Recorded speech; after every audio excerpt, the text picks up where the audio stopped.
ಎಲ್ರಿಗೂ ನಮಸ್ಕಾರ. ಸಿನಿಮಾ ಕಾರ್ಯಕ್ರಮ ಅಂದಾಗ ಒಂದು ಕಡೆ ಖುಷಿ ಆದರೆ ಇನ್ನೊಂದು ಕಡೆ ಜವಾಬ್ದಾರಿ ಹೆಚ್ಚಾಗ್ತದೆ. ಯಾಕೆಂದರೆ ಸಿನಿಮಾ ಆಡಿಯನ್ಸ್ಗಿಂತ ಹೆಚ್ಚಾಗಿ ಸಿನಿಮಾ ಕಷ್ಟಪಟ್ಟು ಮಾಡಿರುವಂಥ ಟೀಮು, ಪ್ರೊಡ್ಯೂಸರ್ಸು, ಅವ್ರ ಜವಾಬ್ದಾರಿ ಹೆಚ್ಚಿರ್ತದೆ. ಎಲ್ಲರೂ ಅವ್ರವ್ರ ಜೀವನ ನೋಡ್ಕೊಳ್ತಾರೆ. ಆದರೆ ನಿರ್ಮಾಪಕ ಅನ್ಸ್ಕೊಂಡವನು ಮಾತ್ರ ಎಲ್ಲ ಖಾಲಿ, ಅಂಗಡಿಯೆಲ್ಲ ಖಾಲಿ ಆದರೂ ಅಂಗಡಿ ಹೊರಗಡೆ ನಿಂತಿರ್ತಾನೆ. ಸೊ ಹಂಗಾಗಿ ಇವತ್ತಿನ ಸಿನಿಮಾ ಜಾಲಿ, ಇಡೀ ಟೀಮ್ಗೆ ಆಲ್ ದಿ ಬೆಸ್ಟ್ ಹೇಳ್ತೀನಿ ನಾನು. ಅದೇ ರೀತಿ ನನಗೆ ಬಂದಾಗಲೂ ಹೇಳಿದೆ, ಈಗ ಸಿನಿಮಾ ಬಿಸ್ನೆಸ್ ಏನಂತ ಚೆನ್ನಾಗಿಲ್ಲ, ಸೊ ಹಂಗಾಗಿ ಜವಾಬ್ದಾರಿಯಿಂದ ಮಾಡಿ ಅಂತ ಕಾರ್ಯಕ್ರಮಕ್ಕೆ ಕರೆದಿದ್ದಾರೆ. ನಾನು ಅವ್ರಿಗೆ ಧನ್ಯವಾದ ಹೇಳ್ತೇನೆ. ಅದೇ ರೀತಿ ಪ್ರವೀಣ್ ಅವರು ಹೇಳ್ತಾಯಿದ್ರು ನಮಗೆ ಸಿನಿಮಾ ಕ್ವಾಲಿಟಿ ಅನ್ನೋ ವಿಚಾರಕ್ಕೆ ಬಂದಾಗ 100%. ಯಾಕೆಂದರೆ ನಾನು ಏನೇ ಕೆಲಸ ಮಾಡಲಿ ನಮ್ಮ ಹೆಸರು ಉಳ್ಕೊಳ್ಳೋ ರೀತಿ ನಾವು ಕೆಲಸ ಮಾಡಬೇಕು. ನನ್ನ ಪ್ರಕಾರ ಸಿನಿಮಾಗೆ ಯಾರಾದರೂ ಒಬ್ಬ ಹೀರೋ ಇದ್ದರೆ ಅದು ಪ್ರೊಡ್ಯೂಸರ್ ಹೀರೋ. ಇದು ಯಾರೇನು ಮಾತಾಡಿದ್ರೂ ಪರವಾಗಿಲ್ಲ, ನನಗೆ ಅನಿಸಿರುವಂಥದ್ದು. ಏಕೆಂದರೆ ಯಾರೇನೇ ಕೆಲಸ ಮಾಡಿದ್ರು ಬಿಟ್ಟರು ಕೂಡ ಅಲ್ಟಿಮೇಟ್ಲಿ ಅಟ್ ದಿ ಎಂಡಲ್ಲಿ ದುಡ್ಡಿದ್ರೆ ಮಾತ್ರ ಸಿನಿಮಾ. ದುಡ್ಡು ಹಾಕೋನಿಗೆ ಫಸ್ಟು ಗೌರವ ಸಿಕ್ಕಿದಾಗ ಇಡೀ ಸಿನಿಮಾಕ್ಕೆ ಗೌರವ ಸಲ್ದಂಗೆ ಆಗ್ತದೆ. ತದನಂತರ ನಿರ್ಮಾಪಕರು, ಆದ ನಂತರ ನಿರ್ದೇಶಕರು ಬರ್ತಾರೆ. ಡೈರೆಕ್ಟರ್ಗಳಿಗೆ ಒಂದು ಕ್ಲಾರಿಟಿ ತಲೆಯಲ್ಲಿರಬೇಕು. ಏನು ಈ ಹಿಂದೆ ನೀನಾಸಂ ಸತೀಶ್ ಅವ್ರು ಹೇಳಿದರು ಏನಂತ, ಒಂದು ಕ್ಲಾರಿಟಿ ಇರಬೇಕು ಸಿನಿಮಾ ಬಗ್ಗೆ. ನಾವು ಒಂದು ಜಮೀನು ತೊಗೊಳ್ತಾ ಇದ್ದೀವಿ ಅಂದರೆ ಪೇಪರ್ನ ಲೀಗಲಿಗೆ ಕೊಡ್ತೀವಿ, ಲೀಗಲಿಗೆ ಕೊಟ್ಟು ಲಿಟಿಗೇಷನ್ ಇದೆಯಾ ತಿಳ್ಕೊತೀವಿ, EC ಚೆಕ್ ಮಾಡ್ತೀವಿ. ಒಂದು ಹೆಣ್ಣು ತರಬೇಕಾದ್ರೂ ಅಷ್ಟೇ, ಅಥವಾ ಒಂದು ಹೆಣ್ಣು ಒಬ್ಬ ಗಂಡು ಮದುವೆ ಮಾಡಬೇಕಾದ್ರೂ ಪೂರ್ವಾಪರ ಎಲ್ಲ ನೋಡ್ತೀವಿ. ಸೋಷಿಯಲ್ ಮೀಡಿಯಲ್ಲಿ ಒಬ್ಬರನ್ನ ಫಾಲೋ ಮಾಡಬೇಕಾದ್ರೂ ಅವ್ರ ಹಿಂದೆ ಮುಂದೆ ಎಲ್ಲ ಚೆಕ್ ಮಾಡಿ ಫಾಲೋ ಮಾಡ್ತೀವಿ. ಸಿನಿಮಾ ಅಂತ ಬಂದಾಗ ಡೆಫಿನೆಟಾಗಿ ಒಂದು ಎಜುಕೇಷನ್ನು ಪ್ರತಿಯೊಬ್ಬರಿಗೂ ಇರಬೇಕಾಗ್ತದೆ. ಯಾಕೆ ಒಂದು ಸಿನಿಮಾ ರಿಲೀಸ್ ಆದಮೇಲೆ ಒಂದು ಶುಕ್ರವಾರಕ್ಕೆ ನಿಲ್ಲುತ್ತೋ ಅಥವಾ 5-6 ಶುಕ್ರವಾರಕ್ಕೆ ಹೋಗ್ತದೋ ಗೊತ್ತಿಲ್ಲ. ಆದರೆ ಆ ಸಿನಿಮಾ ಗೆಲ್ಸ್ಕೊಳ್ಳೋಂಥ ಶಕ್ತಿ ಇರುವಂಥದ್ದು ಯಾರು ಪ್ರೊಡ್ಯೂಸರ್ನ ಅಥವಾ ಹೀರೋ ಅಥವಾ ಕಲಾವಿದರುಗಳಿಗೆ ನೀವು ಕತೆ ನರೇಟ್ ಮಾಡಬೇಕಾದ್ರೆ ಏನು ಅಂದ್ಕೊಂಡು ನರೇಟ್ ಮಾಡಿರ್ತೀರಿ, ನೀವು ಡೈರೆಕ್ಷನ್ ಮಾಡಬೇಕಾದ್ರೆ ನೀವು ಎಕ್ಸಿಕ್ಯೂಷನಲ್ಲಿ ಯಾವ ರೀತಿ ಮಾಡಿರ್ತೀರಿ ಅನ್ನೋ ಕ್ಲಾರಿಟಿ ನಿಮ್ಗಳಿಗಿರಬೇಕು ಸಿನಿಮಾ ಟೆಕ್ನಿಕಲ್ ಟೀಮ್ಗೆ. ಇವಾಗ ನಮ್ಮಂಥವ್ರು ಯಾಕೆ ಸಿನಿಮಾಯಿಂದ ಬ್ರೇಕ್ ತೊಗೊಂಡಿದ್ದೀವಿ ಅಂದರೆ, ಸೊ ಮ್ಯಾಕ್ಸಿಮಮ್ ಸಿನಿಮಾಗಳು ಒಂದು 300-350 ಸಿನಿಮಾಗಳು ಬರ್ತಾಯಿದೆ. ಅದರಲ್ಲಿ ಎಷ್ಟು ಓಡ್ತಾ ಇದೆ, ಎಷ್ಟು ಓಡ್ತಾ ಇಲ್ಲ, ಎಷ್ಟು ಜನ ದುಡ್ಡು ಮಾಡ್ತಾ ಇದ್ದಾರೆ, ಎಷ್ಟು ಜನ ನಷ್ಟ ಅನುಭವಿಸ್ತಾ ಇದ್ದಾರೆ. ನಮ್ಮ ಏನು ಚೇಂಬರ್ ಲೀಸ್ಟ್ ಬಾದರ್ಡ್. ಸೊ ನಾನು ಪ್ರತಿಯೊಬ್ಬರಲ್ಲೂ ಮನವಿ ಮಾಡ್ಕೊಳ್ಳೋದೇನು ಅಂದರೆ, ಸಂಪಾದನೆ ಮಾಡೋದು ಭಾಳ ಕಷ್ಟ ಇದೆ, ಉಳಿಸ್ಕೊಂಡು ಹೋಗೋದು ಭಾಳ ಕಷ್ಟಪಟ್ಟು ಉಳಿಸ್ಕೋಬೇಕು. ಹಂಗೇನಾದ್ರು ಸಿನಿಮಾ ಮಾಡಿನೇ ನಾನು ಸಂಪಾದನೆ ಮಾಡ್ತೀನಿ, ಸಿನಿಮಾ ಮಾಡೋ ಒಂದು ಹುಚ್ಚಿದ್ರೆ ಆ ಹುಚ್ಚು ಒಳ್ಳೆ ರೀತಿಯಲ್ಲಿ ಇರಬೇಕೇ ಹೊರತು ಶೋಕಿಯಾಗಿ ಯಾವತ್ತೂ ಕನ್ವರ್ಟ್ ಆಗಬಾರ್ದು. ಯಾಕೆಂದರೆ ನಾನು ಎಲ್ಲ ಕಡೆ ಹೇಳ್ತೀನಿ, ನಾವು ಮಾತಾಡಿದಾಗ ನಮ್ಮ ಮಾತು ಕೆಲವೊಬ್ಬರಿಗೆ ಬೇಜಾರಾಗ್ತದೆ, ಇನ್ನು ಕೆಲವೊಬ್ಬರಿಗೆ ಖುಷಿ ಸಿಗ್ತದೆ. ಬೇಜಾರಾಗೋ ಕ್ಯಾಟಗರಿ ಬಗ್ಗೆ ನಾನು ತಲೆನೇ ಕೆಡಿಸ್ಕೊಳ್ಳಲ್ಲ. ಯಾರು ಖುಷಿ ಪಟ್ಟು ನಮ್ಮ ಮಾತನ್ನ ಸೀರಿಯಸ್ ಆಗಿ ತೊಗೊಳ್ತಾರೆ ಅಂಥವ್ರ ಜೊತೆಲಿ ನಾವಿರ್ತೀವಿ. ಈಗ ಜಾಲಿ ಸಿನಿಮಾ ನಾನು ನೋಡಿದೆ, ಏನು ಟ್ರೈಲರ್ ಖುಷಿ ಆಯಿತು, ಎಫರ್ಟ್ಸ್ ಹಾಕಿದಿರಿ. ಮತ್ತು ನಿಮಗೆ ಕಾಮಿಡಿ ಇದನ್ನು ಟ್ರೈಲರಲ್ಲಿ ನೀವು ಒಂದು ಬಿಟ್ಟು ಹಾಕಿದಿರಿ, ಖುಷಿ ಆಯಿತು. ಮುಂಚೆ ಹಳೆ ಸಿನಿಮಾಗಳು ನೀವು ನೋಡಿದ್ರೆ ನಿಮಗೆ ಕಾಮಿಡಿ ಸೀನ್ಗಳೇ ಹೆಚ್ಚು ಕಡಿಮೆ ಒಂದು 20-25 ಸೀನ್ ಇರೋದು. ನಿಮ್ಮ ಕಾಮಿಡಿಯನ್ಸು ನಿಮಗೆ ಅಟ್ಲೀಸ್ಟ್ ಒಂದು 8-10 ಜನ ಕಾಮಿಡಿಯನ್ಸ್ ಇರ್ತಾಯಿದ್ರು. ಈಗ ಅಫೋರ್ಡ್ ಮಾಡೋಕ್ಕಾಗ್ತಾಯಿಲ್ಲ. ಕಾಮಿಡಿಯನ್ಸ್ ಎಲ್ಲ ಹೆಚ್ಚು ಕಡಿಮೆ 5 ಲಕ್ಷ 6 ಲಕ್ಷ ಪರ್ ಡೇ ತೊಗೊಳ್ಳೋರು ಇದ್ದಾರೆ, 50,000ಕ್ಕೆ ನಮಗೆ ಆ್ಯಕ್ಟ್ ಮಾಡುವಂಥವ್ರು ಇದ್ದಾರೆ. ಬಟ್ ಎಲ್ಲದಕ್ಕಿಂತ ಹೆಚ್ಚಾಗಿ ಸಿನಿಮಾಗೆ ಬೆಲೆ ಕೊಡಬೇಕಾಗ್ತದೆ, ಕತೆಗೆ ಬೆಲೆ ಕೊಡಬೇಕಾಗ್ತದೆ. ತದನಂತರ ನಮ್ಮ ಸ್ವಾರ್ಥನೂ ಯೋಚನೆ ಮಾಡಬೇಕಾಗ್ತದೆ. ಒಂದು ಸಿನಿಮಾ ಗೆದ್ದರೆ ಮಾತ್ರ ಒಂದು ಇಡೀ ತಂಡಕ್ಕೆ ಹೆಸರು ಸಿಗ್ತದೆ. ಈಗ ಒಂದು ಸಿನಿಮಾ ರಿಲೀಸ್ ಮಾಡ್ಬೇಕಾದ್ರೆ ಹೆಬ್ಬುಲಿ ಸಿನಿಮಾ, ನೀವು ಹೇಳ್ದಂಗೆ ಹೆಬ್ಬುಲಿಯಲ್ಲೇ ನೀವು ಪರಿಚಯ ಆಗಿದ್ದು. ನಾನು ಸಿನಿಮಾಗೆ ಸುದೀಪ್ ಸರ್ ಜೊತೆಲಿ ಕ್ಲ್ಯಾಪ್ ಮಾಡೋಕ್ಕೆ ಹೋಗಿದ್ದು, ಕೊನೆಗೆ ಆ ಸಿನಿಮಾಗೆ ಪ್ರೊಡ್ಯೂಸರ್ ಆಗಿಬಿಟ್ಟೆ ನಾನು. ಕೊನೆಗೆ ರಿಲೀಸ್ ಟೈಮಲ್ಲಿ ನಮಗೆ ನೋಟ್ ಬ್ಯಾನ್ ಆಯಿತು, GST ಇಂಪ್ಲಿಮೆಂಟ್ ಆಯಿತು. ಅದಾದಮೇಲೆ ರಾಬರ್ಟ್ ಬಂದಾಗ ಕೋವಿಡ್ ಇತ್ತು. ಅವತ್ತು ಹೆಲ್ತ್ ಮಿನಿಸ್ಟರ್ ಇದ್ದರು ಸುಧಾಕರ್ ಸರು. ಅವ್ರ ಹತ್ರ ಹೋಗಿ ರಿಕ್ವೆಸ್ಟ್ ಮಾಡಿ, ಸರ್ ಸಿನಿಮಾ ರಿಲೀಸ್ ಮಾಡ್ತಾಯಿದ್ದೀವಿ, ಮತ್ತು ಥಿಯೇಟ್ರ್ ಏನಾದರೂ ಕ್ಲೋಸ್ ಮಾಡ್ತೀರಾ ಅಂತ. ಇಲ್ಲಪ್ಪ, ಇನ್ನೊಂದು 3 ವೀಕ್ಸ್ ಇಲ್ಲ. ಆ 3 ವೀಕ್ಸ್ ಗ್ಯಾಪಲ್ಲಿ ನಾವು ಯಾವ ಮಟ್ಟಕ್ಕೆ ಪಬ್ಲಿಸಿಟಿ ಮಾಡಿದ್ವಿ ಅಂದರೆ, ಈಗ ನೀವು ವಿಜಯನಗರ, ಗೋವಿಂದರಾಜನಗರ ನೋಡಿದ್ರೆ ಹೆಂಗೆ ಬ್ಯಾನರ್ಗಳು ರಾರಾಜಿಸ್ತವೆ, ಅದೇ ರೀತಿ ನಮ್ಮ ಪಬ್ಲಿಸಿಟಿ ಇಡೀ ಕರ್ನಾಟಕ ಪೂರ್ತಿ ಹಾಕಿದ್ವಿ. ಅದಾದಮೇಲೆ ಮದಗಜ ಆ ಟೈಮ್ ಬಂದಾಗ ಮತ್ತೆ ಸೆಕೆಂಡ್ ವೇವ್ ಕೋವಿಡ್ ಸ್ಟಾರ್ಟ್ ಆಯಿತು, ಉಪಾಧ್ಯಕ್ಷ ಮಾಡಿದ್ವಿ. ಸೊ ಎಲ್ಲ ಟೈಮಲ್ಲೂ ಒಂದೊಂದು ಅಬ್ಸ್ಟೆಕಲ್ಸ್ ಇತ್ತು. ಏನೇ ಅಬ್ಸ್ಟೆಕಲ್ಸ್ ಇದ್ದರೂ ನಮಗೆ ಬರೋವಂಥ ದುಡ್ಡು ನಮಗೆ ಬಂತು, ನಮಗೇನು ಗೌರವ ಸಿಕ್ತು, ನಮ್ಮ ಗುರಿ ಏನಿತ್ತು ಅಲ್ಲಿಗೆ ನಾವು ಡೆಫಿನೆಟಾಗಿ ತಲುಪಿದ್ವಿ. ಯಾಕೆಂದರೆ ನಮ್ಗೆ ಇಲ್ಲಿ ಕ್ಲಾರಿಟಿ ಇತ್ತು. ಪ್ರೊಡ್ಯೂಸರ್ಸ್ಗಳಿಗೆ ಒಂತಲ್ಲಿ ಹಿಡ್ಕೋಬೇಕಾಗ್ತದೆ. ಪ್ರತಿಯೊಬ್ಬರೂ ಕೂಡ ಸಿನಿಮಾಕ್ಕೆ ಗೌರವ ಕೊಟ್ಟು ಸಿನಿಮಾಕ್ಕೆ ನೀವು ಸೇವಕರಾದರೆ ಖಂಡಿತವಾಗ್ಲೂ ಸಿನಿಮಾ ನಿಮಗೆ ಸೇವೆ ಮಾಡ್ತದೆ. ನೀವು ಸಿನಿಮಾಕ್ಕೆ ಸೇವಕರಾಗಲಿಲ್ಲ, ನಾವೇನಾದರೂ ಸಿನಿಮಾಕ್ಕೆ ಶೋಕಿನ ತಲೆಯಲ್ಲಿ ಹಿಡ್ಕೊಂಡು ಬಂದರೆ ಖಂಡಿತವಾಗ್ಲೂ ಸೈಡಿಗೆ ತಳ್ಬಿಟ್ಟು ಇನ್ನೊಬ್ಬನ ಕರೀತದೆ ಸಿನಿಮಾ ಇಂಡಸ್ಟ್ರಿ. ಸೊ ಹಂಗಾಗಿ ಭಾಳ ಜವಾಬ್ದಾರಿಯಿಂದ ಮಾಡಬೇಕಾಗ್ತದೆ ಸಿನಿಮಾಗಳನ್ನ. ಸರಿ, ಈಗ ಏನಾಗ್ತದೆ, ಮೋರೋವರ್ ಆಡಿಯನ್ಸ್ಗಳಿಗೆ ಆಪ್ಷನ್ಸ್ ಜಾಸ್ತಿ ಇದೆ. ಈಗ ಪ್ರತಿಯೊಬ್ಬರು ಫೋನಲ್ಲಿ ತೆಗೆದು ನೋಡಿದ್ರು ಕೂಡ ಯೂಟ್ಯೂಬ್ ಇರ್ತದೆ, ಇನ್ಸ್ಟಾಗ್ರಾಮ್ ಇರುತ್ತೆ, ಫೇಸ್ಬುಕ್ ಇರ್ತದೆ. ಪ್ರತಿಯೊಬ್ಬರಿಗೂ ಎಂಟರ್ಟೈನ್ಮೆಂಟು ಫಿಂಗರ್ ಟಿಪ್ಪಲ್ಲಿದೆ ಸರ್. ಮುಂಚೆ ಥಿಯೇಟ್ರಿಗೆ ಬರೋರು ಎಂಟರ್ಟೈನ್ಮೆಂಟ್ಗೆ, ಇಲ್ಲ ವೀಕೆಂಡ್ ಆದರೆ ಪಬ್ಗಳಿಗೆ ಹೋಗೋರು. ಇವಾಗೇನು ನಿಮ್ಗೇನು ತಲೆ ಕೆಡಿಸ್ಕೊಳ್ಳೋಂಗಿಲ್ಲ. ನಿಮಗೆ IPL ಸೀಸನ್ ಅಂತ ಸ್ಟಾರ್ಟ್ ಆಗಿದೆ, ಫುಟ್ಬಾಲ್ ಸೀಸನ್ ಈಗ ಮುಗೀತು, ಇನ್ನು ಅದೇ ರೀತಿ ನಿಮಗೆ ಬಿಗ್ ಬಾಸ್ ಸೀಸನ್ ಸ್ಟಾರ್ಟ್ ಆಗ್ತದೆ, ಇನ್ನೊಂದು ಯಾವುದೋ ಚಾನಲಲ್ಲಿ ಇನ್ನೊಂದು ರಿಯಾಲಿಟಿ ಶೋ ಸ್ಟಾರ್ಟ್ ಆಗ್ತದೆ. ಹೀರೋಗಳು ನಾವೊಂದು 10-15 ಕೋಟಿ ಕೊಟ್ಟು ನಾವು ಅವ್ರನ್ನ ಎಂಗೇಜ್ ಮಾಡಿದಾಗ ಅವ್ರೋಗಿ ಇನ್ನೊಂದು ಯಾವುದೋ ರಿಯಾಲಿಟಿ ಶೋ ಅಲ್ಲಿ ಕೂತಿರ್ತಾರೆ. ಸಿನಿಮಾಕ್ಕೆ ಜನ ನೋಡೋಕ್ಕೆ ಬಂದಾಗ ಟಿ ವಿಯಲ್ಲೇ ಫ್ರೀಯಾಗಿ ಬರ್ತಾರಲ್ಲ, ಥಿಯೇಟ್ರಿಗೆ ಯಾಕೆ ಬರಬೇಕು? ಸೊ ಎಂಟರ್ಟೈನ್ಮೆಂಟು ನಿಮಗೆ ಓವರ್ ಫೀಡ್ ಆಗ್ತಾ ಇದೆ. ಈಗ ನಿಮಗೆ ಮಳೆ ಬಿದ್ದಿದ ತಕ್ಷಣ ಹಿಂಗೆ ಬೆಂಗಳೂರು 10 ನಿಮಿಷದ ಮಳೆಗೆ ಮುಳುಗೋಗ್ಬಿಡ್ತದೆ. ಹಂಗೆ ನಮ್ಮ ಸಿನಿಮಾಗಳು ಹೆಂಗಾಗಿದೆ ಅಂದರೆ, ಪ್ರತಿ ಶುಕ್ರವಾರಕ್ಕೆ ಒಂದು 8ರಿಂದ 10 ಸಿನಿಮಾಗಳಿರ್ತವೆ. ಒಂದು ವರ್ಷಕ್ಕೆ 300ರಿಂದ 400 ಸಿನಿಮಾಗಳಿರ್ತವೆ. ಅದರಲ್ಲಿ ಯಾರು ಬಂದರೂ, ಯಾರು ಬದುಕಿದ್ರು, ಯಾರು ಹಾಳಾದರೂ ಗೊತ್ತೇ ಆಗಲ್ಲ. ತರುಷ್ ಅವರು ಹೀರೋ ಆಗಿ ಕೂಡ ಆ್ಯಕ್ಟ್ ಮಾಡಿದ್ದಾರೆ, ಡೈರೆಕ್ಟರ್ ಆಗಿ ಕೂಡ ರೆಸ್ಪಾನ್ಸಿಬಿಲಿಟಿ ಸಿನಿಮಾ ಮೇಲೆ ತೋರಿಸಿದ್ದಾರೆ. ಭಾಳ ಖುಷಿ ಆಗ್ತದೆ. ಬ್ರಿಡ್ಜ್ ಯಾದವ್ ಅಂತ ಹೆಸರೇ ಭಾಳ ಚೆನ್ನಾಗಿದೆ ಪ್ರೊಡ್ಯೂಸರ್ದು. ಮತ್ತು ನಾಗಮಣಿ ಅಂತ, ನಾಗವೇಣಿ ನಿರ್ಮಾಪಕರು, ಹೀರೋ ಕಮ್ ಡೈರೆಕ್ಟರ್ ನೀವೇ ಇದ್ದೀರಿ. ಇನ್ನು ನೀವು ಸಿನಿಮಾ ಬಗ್ಗೆ ಹೇಳಬೇಕು. ಮೊದಲನೇದಾಗಿ ಇಂದಿನ ಜಾಲಿ ಟ್ರೈಲರ್ ಲಾಂಚ್ ಕಾರ್ಯಕ್ರಮಕ್ಕೆ ಬಂದಿರುವ ಶ್ರೀಯುತ ಉಮಾಪತಿ ಶ್ರೀನಿವಾಸ್ ಅಣ್ಣ ಅವ್ರಿಗೆ ನನ್ನ ತುಂಬ ಹೃದಯದ ಸ್ವಾಗತ. ಏನಂದರೆ, ಇವತ್ತು ತುಂಬ ಬ್ಯುಸಿ ಶೆಡ್ಯೂಲ್ಸಲ್ಲಿ ಕೂಡ ಒಂದು ಹೊಸ ಪ್ರತಿಭೆಗಳಿಗೆ, ಇಲ್ಲಿರೋರೆಲ್ಲ ಆಲ್ಮೋಸ್ಟ್ ಹೊಸ ಪ್ರತಿಭೆಗಳೇ, ಅವ್ರಿಗೆ ಸಪೋರ್ಟ್ ಆಗಲಿ ಅಂತ ಅವ್ರು ಬಂದು ನಿಂತಿದ್ದಾರೆ. ಸೊ ಅದೇ ನಮಗೆ ಒಂದು ದೊಡ್ಡ ಶಕ್ತಿಯಾಗಿ ಇದೆ. ಸೊ ಅಣ್ಣ ಹೇಳಿದ್ದೆಲ್ಲ ಕರೆಕ್ಟು, ಹೌದು. ಇತ್ತೀಚೆಗೆ ಹಲವಾರು ಜನ ಥಿಯೇಟ್ರಿಗೆ ಬರ್ತಾ ಇಲ್ಲ, ಧಾವಿಸ್ತಾ ಇಲ್ಲ. ಬಟ್ ಒಂದು ವಿಷಯ ಏನಂದರೆ ಅಣ್ಣ, ಥಿಯೇಟ್ರ್ ಹತ್ರ ಬರ್ತಾ ಇಲ್ಲ ಅಂದ್ರಲ್ಲ, ಅದಕ್ಕೆ ನಮ್ಮ ಮನೇಲಿ ಎಲ್ಲರ ಮನೆಯಲ್ಲೂ ಪೂಜೆ ರೂಮ್ ಇರುತ್ತೆ. ಸೊ ಎಲ್ಲರೂ ಪೂಜೆ ಮಾಡ್ತಾ ಇರ್ತಾರೆ. ಬಟ್ ದೇವಸ್ಥಾನಕ್ಕೆ ಹೋಗೋದು ಯಾರೂ ಬಿಡಲ್ಲ. ಯಾಕೆ ಅಂದರೆ ಅಲ್ಲೊಂದು ವೈಬ್ ಸಿಗುತ್ತೆ. ಸೊ ಅದೇ ರೀತಿ OTT ಪ್ರತಿಯೊಬ್ಬರ ಮನೆಯಲ್ಲೂ ಇರುತ್ತೆ, ಫೋನು, ಎಲ್ಲರೂ ಇದರಲ್ಲೂ ಎಂಟರ್ಟೈನ್ಮೆಂಟ್ ಸಾಕಷ್ಟು ಬರ್ತಾ ಇದ್ದಾವೆ. ಆದರೆ ಆ ಥಿಯೇಟ್ರಿಗೆ ಹೋಗೋ ವೈಬು ಮತ್ತು ಒಂದು 2-3 ಅವರು ಅವ್ರಿಗೆ ಆ ಚಿಂತೆ ಎಲ್ಲ ಬಿಟ್ಟು, ಮತ್ತು ಅವ್ರಿಗೇನು ಟೆನ್ಷನ್ಸ್ ಇರುತ್ತೋ ಅದನ್ನೆಲ್ಲ ಬಿಟ್ಟು ಅವ್ರು ನೋಡ್ತಾರಲ್ಲ, ಆ ಒಂದು ಫೀಲು ಅವ್ರ ಮನೆಗಳಲ್ಲಿ ಕೊಡಲ್ಲ. ಸೊ ಹಾಗಾಗಿ ನಾನು ಪ್ರೇಕ್ಷಕರಲ್ಲಿ ಕೇಳ್ಕೊಳ್ಳೋದು, ಥಿಯೇಟ್ರಿಗೆ ಬಂದು ಸಿನಿಮಾಗೆ ನೋಡಿ ಅಂತ ಈ ಥರ ಹೇಳೋಕ್ಕೆ ಇಷ್ಟಪಡ್ತೀನಿ. ಮತ್ತು ಇಂಥ ಲೆಜೆಂಡ್ರಿ ಪ್ರೊಡ್ಯೂಸರ್ ಬಂದು ನಮ್ಮ ಸಿನಿಮಾಗೆ ಇವತ್ತು ಟ್ರೈಲರ್ ಲಾಂಚ್ ಮಾಡಿದ್ದಕ್ಕೆ ತುಂಬ ಧನ್ಯವಾದ ಅಣ್ಣ. ಹೋಲ್ ಜಾಲಿ ಟೀಮಿಂದ ಧನ್ಯವಾದ. ದುಡ್ಡಿಲ್ಲ ಅಂದರೆ ಈಗ ಏನಾಗ್ತದೆ, ರಾಜಕಾರಣಿ ಅಂದಮೇಲೆ ಕಾಸು ಕೇಸು ಎಲ್ಲ ಎರಡೂ ಇಲ್ಲ ಅಂದರೆ ರಾಜಕಾರಣಿ ಆಗಲ್ಲ.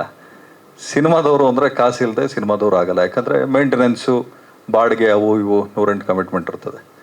ಯಾಕೆ ಆ ಮಾತು ಹೇಳಿದೆ ಅಂದರೆ, ಈಗ ನಾವೇ ಮನೇಲಿ ಕುತ್ಕೊಂಡು ಸಿನಿಮಾ ನೋಡಬೇಕಾದ್ರೆ ನನಗೆಲ್ಲ ಸಿನಿಮಾಗಿಂತ ಭಾಳ ಖುಷಿ ಕೊಡುವಂಥದ್ದು 2 ಸಿನಿಮಾ ನಮ್ಮ ಬ್ಯಾನರಲ್ಲಿ ಮಾಡಿರೋದು.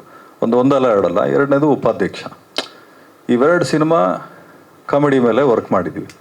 ಈಗ ನೀವೇ ಯೋಚನೆ ಮಾಡಬೇಕು, ಒಬ್ಬ ಚಿಕ್ಕಣ್ಣ ಅನ್ನೋರನ್ನ ನ್ಯಾಚುರಲ್ ಸ್ಟಾರ್ ಅಂತ ನಾವು ಲಾಂಚ್ ಮಾಡಿದ್ದೀವಿ ಅಂದರೆ ಅದು ನಮ್ಮ ಧೈರ್ಯ. ಯಾಕಂದರೆ ನಮ್ಮ ಸಿನಿಮಾ ಮೇಲಿರೋ ಮರ್ಯಾದೆ, ಸಿನಿಮಾ ಮೇಲಿರೋ ನಂಬಿಕೆ, ಆ ಸ್ಕ್ರಿಪ್ಟ್ಗೆ ಹೆಚ್ಚು ಕಡಿಮೆ 2 ವರ್ಷ ವರ್ಕ್ ಮಾಡಿದ್ವಿ.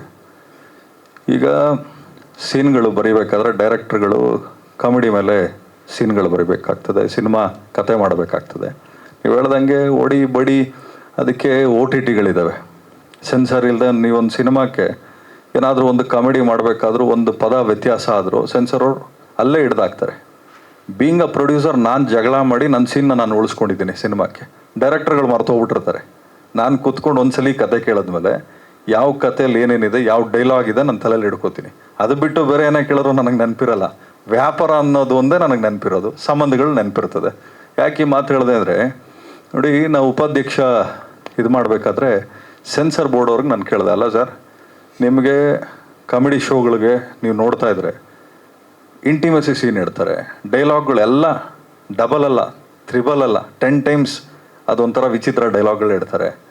ನಿಮಗೆ ಅಡ್ವರ್ಟೈಸ್ಮೆಂಟ್ಸ್ ತುಂಬ ಇಂಟಿಮೆಸಿ ಸೀನ್ ಇಡ್ತಾರೆ. ನಾವು ಸಿನಿಮಾದಲ್ಲಿ ಒಂದೇ ಒಂದು ಚಿಕ್ಕ ಸೀನ್ ಇಟ್ಬಿಟ್ರೆ ಕಟ್ ಮಾಡಿಸ್ತಾರೆ. ಆ ಬೋರ್ಡಲ್ಲಿ ಕೂತಿರೋರು ಯಾರು, ಆರ್ಟಿಸ್ಟ್ಗಳೇ ಕೂತ್ಕೊಳ್ತಾರೆ ಅಲ್ಲಿ.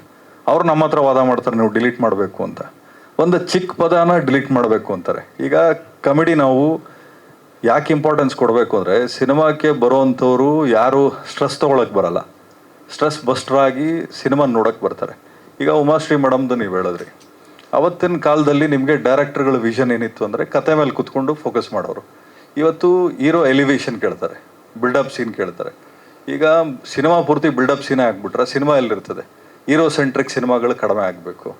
ನಿಮಗೆ ಉಪಾಧ್ಯಕ್ಷ ನೀವು ನೋಡ್ಬೋದು, ಹೀರೋ ಸೆಂಟ್ರಿಕ್ ಇಲ್ಲವೇ ಇಲ್ಲ, ಎಲ್ಲೂ ಹೀರೋ ಹೊಡೆದಿಲ್ಲ, ಒದೆ ತಿಂದಿದ್ದಾನೆ ಹೊರತು ಹೀರೋ ಎಲ್ಲೂ ಹೊಡೆದಿಲ್ಲ.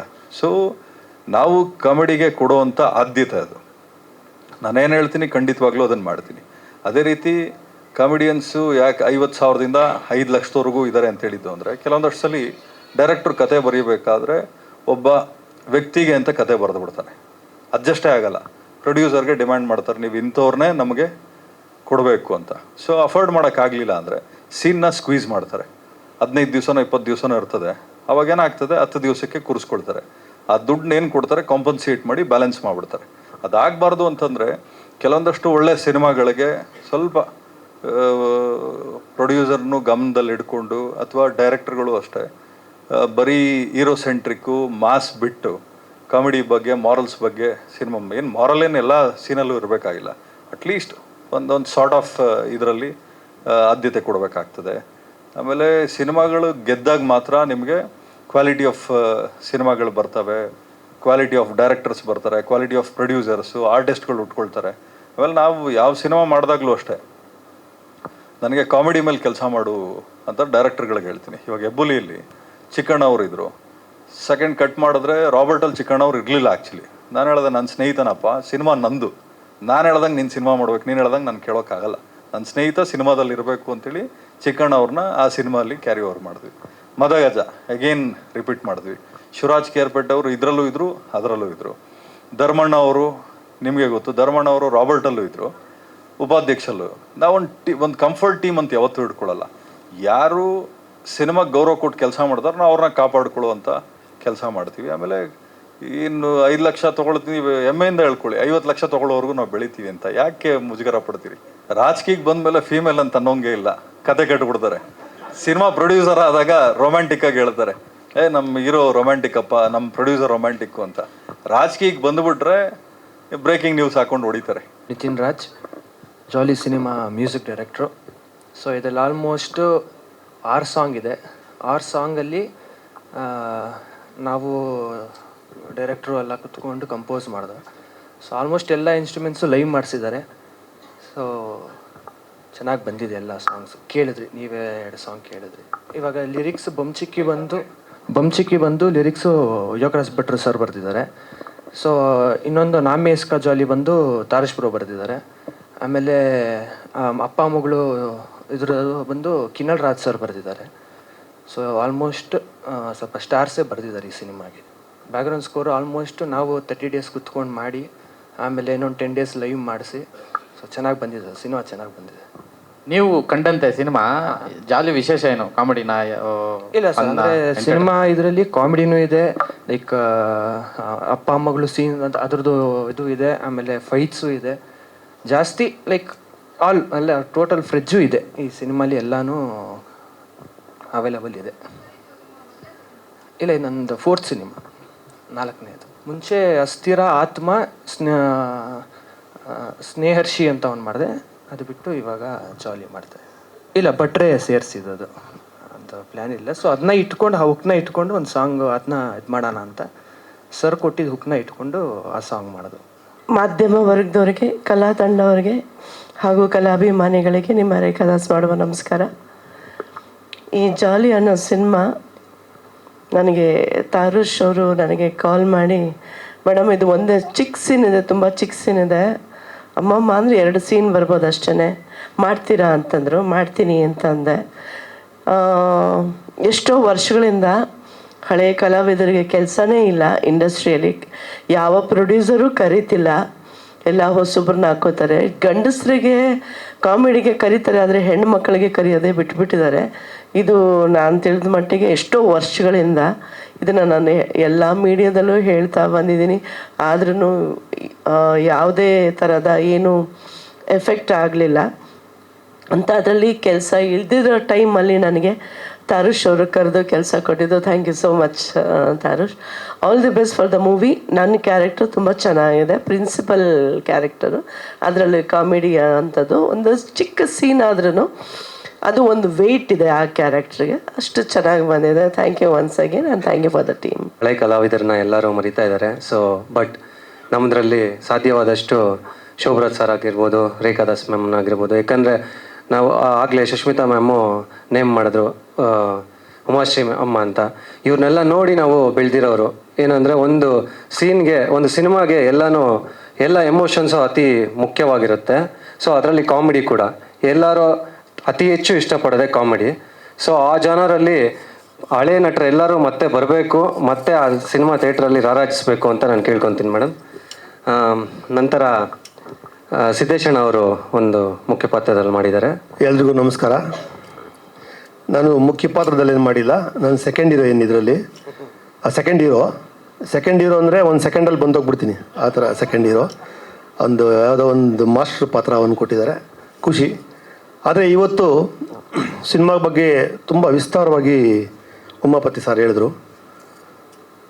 ನಿಜನೇ, ಅವ್ರು ಹೇಳಿದ ಮಾತುಗಳೆಲ್ಲವೂ ಸತ್ಯನೇ. ಅವರೊಂದು ನಿಷ್ಠುರಾದ ಮಾತುಗಳು ಕೂಡ ಮಾತಾಡಿದ್ರು. ಆದರೆ ಇವತ್ತು ಆ ಥರದ್ದು ಯಾರು ಏನು ಅನ್ಕೊಂಡ್ರೂ ಪರವಾಗಿಲ್ಲ ಅನ್ನೋದು ಮಾತು ಹೇಳಿದ್ರಲ್ಲ, ಅದು ಒಂದು ಇದು. ಇವತ್ತು ನಾನು ಕೂಡ ಹೇಳ್ತಾ ಇದ್ದೀನಿ. ಇವತ್ತು ಎಷ್ಟೋ ಜನ ಕೆಲವರು ತೆವಲಿಗೆ ಮಾಡೋಂಥದ್ದಿದೆ, ಏನು ಸಿನಿಮಾಗಳನ್ನು ದುಡ್ಡುಗೂ ಇದು ಮಾಡೋಂಥದ್ದಿದೆ. ಆದರೆ ಇವತ್ತು ಈ ತಾರುಷ್ ಏನಿದ್ದಾನೆ, ಅವನೊಬ್ಬ ರಂಗಭೂಮಿ ಕಲಾವಿದ. ನಮ್ಮ ಜನಪದರು ಅಂತೇಳಿ ನಮ್ಮದೊಂದು ರಂಗತಂಡ ಇದೆ, ಅದು ನಿಂಬೆಕಾಯಿಪುರ ಹೊಸಕೋಟೆ ಹತ್ರ ಇದೆ. ಆ ರಂಗತಂಡದ ಕಲಾವಿದ ಅವನು. ಅಲ್ಲಿ ಸ್ಟೇಜಲ್ಲಿ ಮಳೆ ಹೊಡೆಯೋದ್ರಿಂದ ಹಿಡಿದು ಮ್ಯೂಸಿಕ್ ಇರ್ಬೋದು, ನಟನಾಗಿ, ನಿರ್ದೇಶಕನಾಗಿ, ಎಲ್ಲ ಸೆಟ್ ವರ್ಕ್ ಆಗಿ ಎಲ್ಲ ಕೆಲಸವನ್ನು ಮಾಡಿ ಅವನು ಕಲೆಯನ್ನು ಮೈಗೂಡಿಸಿ ಇವತ್ತು ಆ ಕಲೆನ ಒಂದು ಎಲ್ಲರಿಗೂ ವಿಸ್ತರಿಸಬೇಕು ಅಂತೇಳಿ ಇವತ್ತು ಅವನು ಒಂದು ಎಫರ್ಟ್ ಹಾಕಿ ಇವತ್ತು ಕಷ್ಟಪಟ್ಟು ಇಲ್ಲಿ ಒಂದು ಸಿನಿಮಾನ ಮಾಡಿದ್ದಾನೆ. ಇಂಥ ಒಂದು ಕಲಾವಿದರಿಗೆ ಎಲ್ಲರ ಪ್ರೋತ್ಸಾಹ ತುಂಬಾ ಮುಖ್ಯ. ಎಲ್ಲ ಪ್ರೇಕ್ಷಕ ಮಹಾಪ್ರಭುಗಳು ಇಂಥ ನಟರಿಗೆ ಆಶೀರ್ವಾದ ಮಾಡಲಿ, ಮಾಧ್ಯಮ ಮಿತ್ರರು ಕೂಡ ಇಂಥವ್ರ ಸಹಾಯಕ್ಕೆ ನಿಂತ್ಕೊಳ್ಳಿ ಅಂತ ಹೇಳ್ತಾ ಈ ಸಿನಿಮಾ ಯಶಸ್ವಿಯಾಗಲಿ ಅಂಥೇಳಿ ನನ್ನ ಮಾತನ್ನು ಮುಗಿಸ್ತಾ ಇದ್ದೀನಿ. ಜನಪದರು ಕಲಾವಿದ ಅಲ್ಲಿಂದ ಮೂಲತಃ ನಾವು ಕಲ್ತಿರೋದು ನಾಟಕಗಳೆಲ್ಲ. ಸೊ ರಂಗಭೂಮಿ ಕಲಾದೇವಿ ಸರಸ್ವತಿ ಯಾವತ್ತೂ ನಮ್ಮನ್ನು ಕೈ ಬಿಡಲ್ಲ ಅಂತ ಕೇಳ್ತಾ ನೆಕ್ಸ್ಟು ಸುಷ್ಮಿತಾ ಮ್ಯಾಮ್ ಮಾತಾಡ್ತಾರೆ. ಈಗ ಆಲ್ರೆಡಿ ಸಿಕ್ಕಾಪಟ್ಟೆ ಮಾತಾಡ್ಬಿಟ್ಟಿದ್ದೀರಿ, ಸರಿಯಾಗಿ ಗುರಾಯಿಸ್ತದೆ ಸರ್. ಅದು ಆ್ಯಕ್ಚುಲಿ ಕೇಳಬೇಕಿತ್ತು, ಆದರೆ ನಿಮ್ಮ ಥರ ಯಾರಾದರೂ ಅಂದರೆ ನೀವು ಯಾವಾಗಲೂ ಸಿಗಲ್ಲ, ಸೊ ಸಿಕ್ಕಾಗ ಕೇಳಬೇಕು ಅಂತ ಕೇಳಿದ್ದಷ್ಟೇ. ಸೊ ಈ ಒಂದು ಸಿನಿಮಾದಲ್ಲಿ ಶೋಭರಾಜ್ ಸರ್ ಜೊತೆ ಒಂದು ಕಾಂಬಿನೇಷನ್ ಅವಕಾಶ ಸಿಕ್ತು. So thank you so much Tarush. So Tarush ತುಂಬ ಇಷ್ಟಪಟ್ಟು ಈ ಒಂದು ಸಿನಿಮಾನ ಮಾಡಿದ್ದಾರೆ. ಸೊ ಎಲ್ಲ ಸೂಪರ್ ಸ್ಟಾರ್ಗಳ ಥರ ನೀವು ಒಬ್ಬರು ಸೂಪರ್ ಸ್ಟಾರ್ ಆಗಿ ಈ ಒಂದು ಸಿನಿಮಾಯಿಂದ ಸಕ್ಸಸ್ಫುಲ್ ಆಗಲಿ. ಈ ಸಿನಿಮಾಗೆ ನಿಮ್ಮೆಲ್ಲರ ಸಪೋರ್ಟ್ ಬೇಕು. ಹಾಗೆ ಸರ್ ನಿಮ್ಮ ಸಪೋರ್ಟ್ ಕೂಡ ಖಂಡಿತವಾಗ್ಲೂ ಬೇಕು. ನೀವು ಹೆಂಗೆ ಇವಾಗ ಬರಬೇಕಾದ್ರೆ ನಿಮ್ಮ ಜೊತೆ ಒಂದು 4-5 ಜನ ಗುಂಪಲ್ಲಿ ಬಂದ್ರಿ, ಅದೇ ಥರ ನಮ್ಮ ಹೀರೋ ಕೂಡ ನೆಕ್ಸ್ಟ್ ಮೂವಿ ಅಷ್ಟೊತ್ತಿಗೆ ಅಷ್ಟೇ ಸೂಪರ್ ಸ್ಟಾರ್ ಆಗಬೇಕು ಅಂತ ನನ್ನ ಆಸೆ. ಸೊ ಅವರಿಂದ ಒಂದು ಆ್ಯಡ್ ಏಜೆನ್ಸಿನಲ್ಲಿ ಕೆಲಸ ಕೂಡ ಸಿಕ್ತು. ಸೊ ಅವರಿಂದ ತುಂಬ ಅವಕಾಶಗಳು ಸಿಕ್ಕಿದೆ. ಸೊ ಬೇರೆಯವ್ರಿಗೆಲ್ಲ ನೆರವಾಗ್ತಿದ್ದಾರೆ. ಸೊ ಅವರು ಸೂಪರ್ ಸ್ಟಾರ್ ಆಗಬೇಕು ಅಂತ ನಾನು ಯಾವಾಗಲೂ ಆಶಿಸ್ತೀನಿ. ಆ್ಯಂಡ್ ತುಂಬ ಜನ ಇದ್ದಾರೆ, ಎಲ್ಲರೂ ಮಾತಾಡಲಿ. So all the best. Thank you ಈ ಒಂದು ಅವಕಾಶ ಸಿಕ್ಕಿದ್ದಕ್ಕೆ. Tarush, special thanks to you. Thank you ma'am. ಎಲ್ರಿಗೂ, ಕಲಾಭಿಮಾನಿಗಳಿಗೆ ಹಾಗೂ ಪತ್ರಿಕೋದ್ಯಮದವ್ರಿಗೆ, ಇವತ್ತಿನ ಈ ಕಾರ್ಯಕ್ರಮನ ಲಾಂಚ್ ಮಾಡಿದವ್ರಿಗೆ ಎಲ್ಲರಿಗೂ ನಮಸ್ಕಾರಗಳನ್ನ ಹೇಳ್ತೀನಿ. ನಾನು ಚಿಕ್ಕ ವಯಸ್ಸಿನಿಂದ ನಾಟಕಗಳು ಮಾಡ್ಕೊಂಬಂದರೂ ಕೂಡ ಸ್ಕೂಲು ಕಾಲೇಜ್ ಡೇಸ್ಗಳಲ್ಲಿ, ಹಾಗೆ ಜನಪದ ರೂಟೀನಲ್ಲೂ ಇದ್ದರೂ ಕೂಡ ಇದು ನನ್ನ ಮೊದಲನೇ ಸಿನಿಮಾ ಅಂತ ಹೇಳ್ಬೋದು. ತಾರುಷ್ ಜನಪದರಿಗೆ ಬಂದಾಗ ಅವ್ರನ್ನ ಇಂಟ್ರೊಡ್ಯೂಸ್ ಮಾಡ್ಕೋತಾ ಇದ್ದಾಗ ಅವ್ರು ಹೇಳಿದ್ರು, ನಾನು ಸಿನಿಮಾದಲ್ಲಿ ಶಾರ್ಟ್ ಮೂವೀಸ್ ಮಾಡ್ತೀನಿ ಹಾಗೆ ಹೀಗೆ ಅಂತೆಲ್ಲ ಹೇಳ್ತಾಯಿದ್ರು. ನನಗೂ ಮೊದಲಿಂದನೂ ಸಿನಿಮಾದಲ್ಲಿ ಬೆಳಿಬೇಕು ಅನ್ನೋ ಆಸೆ ಆಯಿತು. ನಾನು ಫಿಲಿಮ್ ಇನ್ಸ್ಟಿಟ್ಯೂಟ್ಗಳೆಲ್ಲ ಹೋಗಿ ಬಂದೆ, ಬಟ್ ನನಗೆ ಅಲ್ಲಿ ನೆಲೆ ಕಂಡುಕೊಳ್ಳೋಕ್ಕಾಗಲಿಲ್ಲ. ಬಿಕಾಸ್ ನಾನು ಕೆಲಸ ಇದು ಮಾಡ್ಕೊಂಡಿರಬೇಕು ಅನ್ನೋ ನಮ್ಮದಿದ್ದಿತ್ತು. ರಿಟೈರ್ಮೆಂಟ್ ಆದಮೇಲಿಂದ ನನಗೆ ಮೊದಲನೇ ಸಿನಿಮಾದಲ್ಲಿ ಚಾನ್ಸ್ ಕೊಟ್ಟಿದ್ದಾರೆ. ಇವ್ರಿಗೆ ಹೇಳ್ತಾ ಇದ್ದೆ ನಾನು, ಸಿನಿಮಾದಲ್ಲಿ ನೆಲೆ ಕಂಡುಕೊಳ್ಳೋದು ಭಾಳ ಕಷ್ಟ ಆಗುತ್ತೆ. ಇವತ್ತು ಎಂತೆಂಥವರೇ ಮೂಲೆಗೆ ಗುಂಪಾಗ್ಬಿಟ್ಟಿದ್ದಾರೆ. ಒಳ್ಳೇದಾಗ್ಲಪ್ಪ, ಯಾಕೆ ನಿನ್ನ ತಂದೆ ತಾಯಿ ನಿನ್ನನ್ನು ನಂಬಿಕೊಂಡು ನಿನ್ನನ್ನು ಕೆಲಸಕ್ಕೆ ಬಿಟ್ಟಿದ್ದಾರೆ, ಇಂಥ ಕೆಲಸಕ್ಕೆ ನಿನಗೆ ಒಂದು ಎಜುಕೇಷನ್ನು ಕೊಟ್ಟಿದ್ದಾರೆ, ಜೋಪಾನ ಕಾಲಿಡು ಅಂತ ಹೇಳಿದೆ.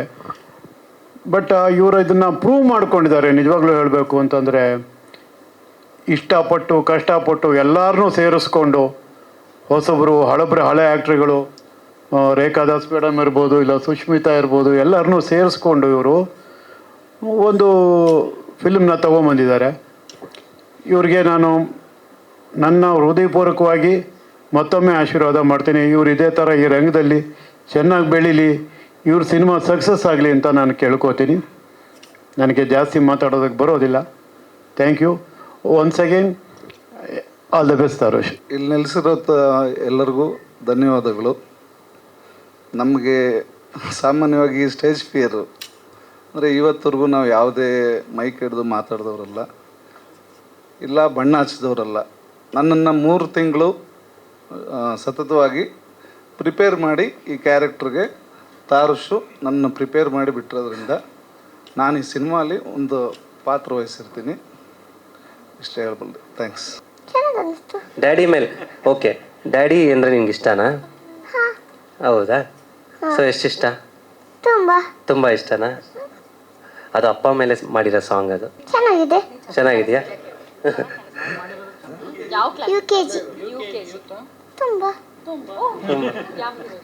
ಯಾವ ಹೀರೋ ಇಷ್ಟ ನಿಮಗೆ?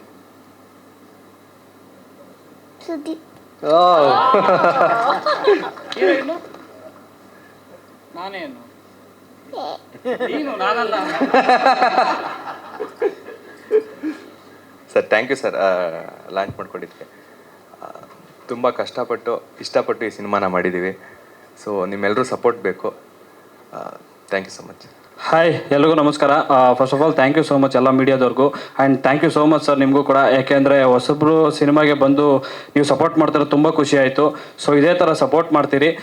ಆ್ಯಕ್ಚುಲಿ ಏನೇನೋ ಪ್ರಿಪೇರ್ ಆಗಿದೆ ಮಾತಾಡೋಣ ಅಂತ, ನಿಮ್ಮನ್ನೆಲ್ಲ ನೋಡ್ಬಿಟ್ಟು ಭಯ ಆಗ್ತಿದೆ. ನಾನು ಸುಮ್ಮನೆ ಒಂದು ದಿನ ನಮ್ಮ ಚಿಕ್ಕಪ್ಪನ ಕೇಳಿದ್ದೆ, ಅಪ್ಪ ಯಾವ ಥರ ಸಿನಿಮಾ ಮಾಡಬೇಕು, ಅಂದರೆ ಯಾವ ಥರ ಸಿನಿಮಾ ಇದ್ದರೆ, ಅಂದರೆ ಕಾಮಿಡಿ ಇದ್ರೇನಾ, ಥ್ರಿಲ್ಲರಾ, ಹಾರರಾ, ಅಥವಾ ಅಂದರೆ ಎಮೋಷನ್ನ ಅಂತ ಕೇಳಿದ್ದಕ್ಕೆ ನಾನು ಹೇಳಿದೆ, ನಾನೊಂದು ಸಿನಿಮಾ ಮಾಡ್ತೀನಿ ಫುಲ್ಲು ಹೆಂಗೆ ಅಂದರೆ ಜನ ನೋಡಿಕೊಂಡು ಈಚೆ ಹತ್ಕೊಂಬರ್ಬೇಕು ಅಂತ ಹೇಳಿದ್ರು. ಆ ಥರ ಸಿನಿಮಾ ಮಾಡಿ ಯಾರೋ ಬರಲ್ಲ ಬಿಡು ಅಂತ ಹೇಳಿದ್ರು. ಯಾಕೆ ಅಲ್ಲ, ನಾನು ಅಂದರೆ ನಮ್ಮ ಮನೆಗೆ ಬಂದು ನಾನು ಹೆಂಡತಿ ಮಕ್ಕ ನೋಡಿದ್ರೆ ಹೇಳ್ತೀನಿ, ಇನ್ನು ಸಿನಿಮಾಗೆ ಬಂದು ಯಾಕಪ್ಪ ಅಳಬೇಕು ಅಂತ ಹೇಳಿದ್ರು. ಅವತ್ತು ನನಗನ್ನಿಸ್ತು, ಸೊ ಎಲ್ಲ ಥರ ಜಾನರ್ ಇದ್ರೇ ಜನ ಬಂದು ಸಿನಿಮಾನ ನೋಡೋದು ಅಂತ. ಸೊ ಹಾಗಾಗಿ ನಾವು ಎಷ್ಟೋ ಸಲ ಸ್ಕ್ರಿಪ್ಟ್ ಮಾಡ್ಬೇಕಾದ್ರೆ ಎಷ್ಟೋ ಸಲ ನಾವೇ ಎಂಜಾಯ್ ಮಾಡಿದ್ದೀವಿ. ಸೊ ಎಷ್ಟೋ ಸಲ ನಕ್ಕಿದ್ದೀವಿ. 1 ಅವರ್ 2 ಅವರ್ ಅದರಿಂದ ಹೊರಗಡೆನೇ ಬರೋಕ್ಕಾಗ್ತಿರ್ಲಿಲ್ಲ. ಸೊ ಎಲ್ಲ it's mixture of all emotions. So ದಯವಿಟ್ಟು ಇದೇ 31ನೇ ತಾರೀಕು ನಿಮ್ಮ ಹತ್ತಿರದ ಚಿತ್ರಮಂದಿರಗಳಲ್ಲಿ ಬಂದು ನೋಡಿ. ನಿಮ್ಮ ಪ್ರೀತಿ, ನಿಮ್ಮ ಪ್ರೋತ್ಸಾಹ ನಮ್ಮ ಹೊಸ ತಂಡದ ಮೇಲೆ ಇರಬೇಕು. ಎಲ್ಲಿವರೆಗೂ ನಾವು ಇರ್ತೀವೋ ಇಂಡಸ್ಟ್ರಿಯಲ್ಲಿ, ಅಲ್ಲಿವರೆಗೂ ನಿಮ್ಮನ್ನು ಎಂಟರ್ಟೈನ್ ಮಾಡ್ತಾನೆ ಇರ್ತೀವಿ. ಸೊ ನಮಗೆ ಬೇಕಾಗಿರೋದಿಷ್ಟೇ, ನಿಮ್ಮ ಸಪೋರ್ಟ್ ಅಷ್ಟೇ. So thank you so much. ನಾನು ಇದರಲ್ಲಿ ಮಾಡಿರೋ ಪಾತ್ರ ಹೀರೋ ಫ್ರೆಂಡ್ ಆಗಿ ತುಂಬ ಎಂಜಾಯ್ ಮಾಡಿದ್ದೀವಿ. ಅಷ್ಟೇ ಕಷ್ಟಪಟ್ಟು ಮಾಡಿದ್ದೀವಿ, ಅಷ್ಟೇ ಇಷ್ಟಪಟ್ಟು ಮಾಡಿದ್ದೀವಿ. ದಯವಿಟ್ಟು 31ನೇ ತಾರೀಕು ಎಲ್ಲರೂ ಥಿಯೇಟ್ರಿಗೆ ಬಂದು ನೋಡಿ. ಹೊಸ ಕಲಾವಿದರನ್ನ ಸ್ವಲ್ಪ ಕೈ ಹಿಡ್ಕೊಂಡು ಮುಂದೆ ಹೋಗಿ ಅಂತ ಕೇಳ್ಕೊತೀನಿ. Thank you. ಬಂದಿರೋ ಎಲ್ಲರಿಗೂ ನಮಸ್ತೆ. ನಾನು ಆಲ್ಮೋಸ್ಟ್ ಒಂದು 4-5 ಪ್ರೆಸ್ ಮೀಟ್ ಕೊಟ್ಟಿದ್ದೀನಿ. ಇವಾಗಲೂ ನನಗೆ ಮುಂದೆ ನಿಂತ್ಕೊಂಡು ಮೈಕ್ ಹಿಡ್ಕೊಂಡ್ರೆ ಕೈ ಕಾಲೆಲ್ಲ ನಡುಗುತ್ತೆ. ಅದಕ್ಕೆ ಬರಲ್ಲ ಅಂದ್ಬಿಟ್ಟು ಅಲ್ಲೇ ಕುಂತಿದ್ದೆ. ಬಾ ಅಂತ ಫೋರ್ಸ್ಫುಲಿ ಕರ್ಸ್ಕೊಂಡಿದ್ದಾರೆ. ನಾನು ತಾರುಷ್ ಅವರು ಆಲ್ಮೋಸ್ಟ್ ಮೂವಿ ಫೀಲ್ಡ್ನೇ ಪರಿಚಯ. ಮಾಫಿಯಾ ಫಿಲಮಲ್ಲಿ ಪರಿಚಯ ಆಗಿದ್ದು. ಅದಾದಮೇಲೆ ನಂದೊಂದು ಫಿಲಮ್ ನೋಡ್ಬಿಟ್ಟು ಈ ಫಿಲಮ್ಗೆ ವಿಲನ್ ಕ್ಯಾರೆಕ್ಟರ್ ಮಾಡಿಕೊಡ್ಬೇಕು ಅಂತ ಹೇಳಿದ್ರು. ಸರಿ ಆಯಿತು ಅಂದ್ಬಿಟ್ಟು ಬಂದು ಕುಂತ್ಕೊಂಡು ಒಂದು 3-4 ದಿವಸ ಕುಂತ್ಕೊಂಡು ಪ್ರಾಕ್ಟೀಸ್ ಮಾಡಿ, ಅದು ಬಂದ್ಬಿಟ್ಟು ಕೋಲಾರ್ ಸ್ಲ್ಯಾಂಗ್ ಬರುತ್ತೆ. ನಮಗೂ ಕೋಲಾರ್ ಸ್ಲ್ಯಾಂಗಿಗೂ ಫುಲ್ಲು ಅಜಗಜ ಅಂತಾರ. ನಾನು ಮಾತಾಡೋದಕ್ಕೂ ಅವರೆಲ್ಲ ಪ್ರಾಕ್ಟೀಸ್ ಕೊಟ್ಟು ಫುಲ್ಲು ರೆಡಿ ಆಗಿಬಿಟ್ಟು ಆಮೇಲೆ ಮಾಡಿದ ಕ್ಯಾರೆಕ್ಟ್ರು ತುಂಬ ಚೆನ್ನಾಗಿ ಬಂದಿದೆ.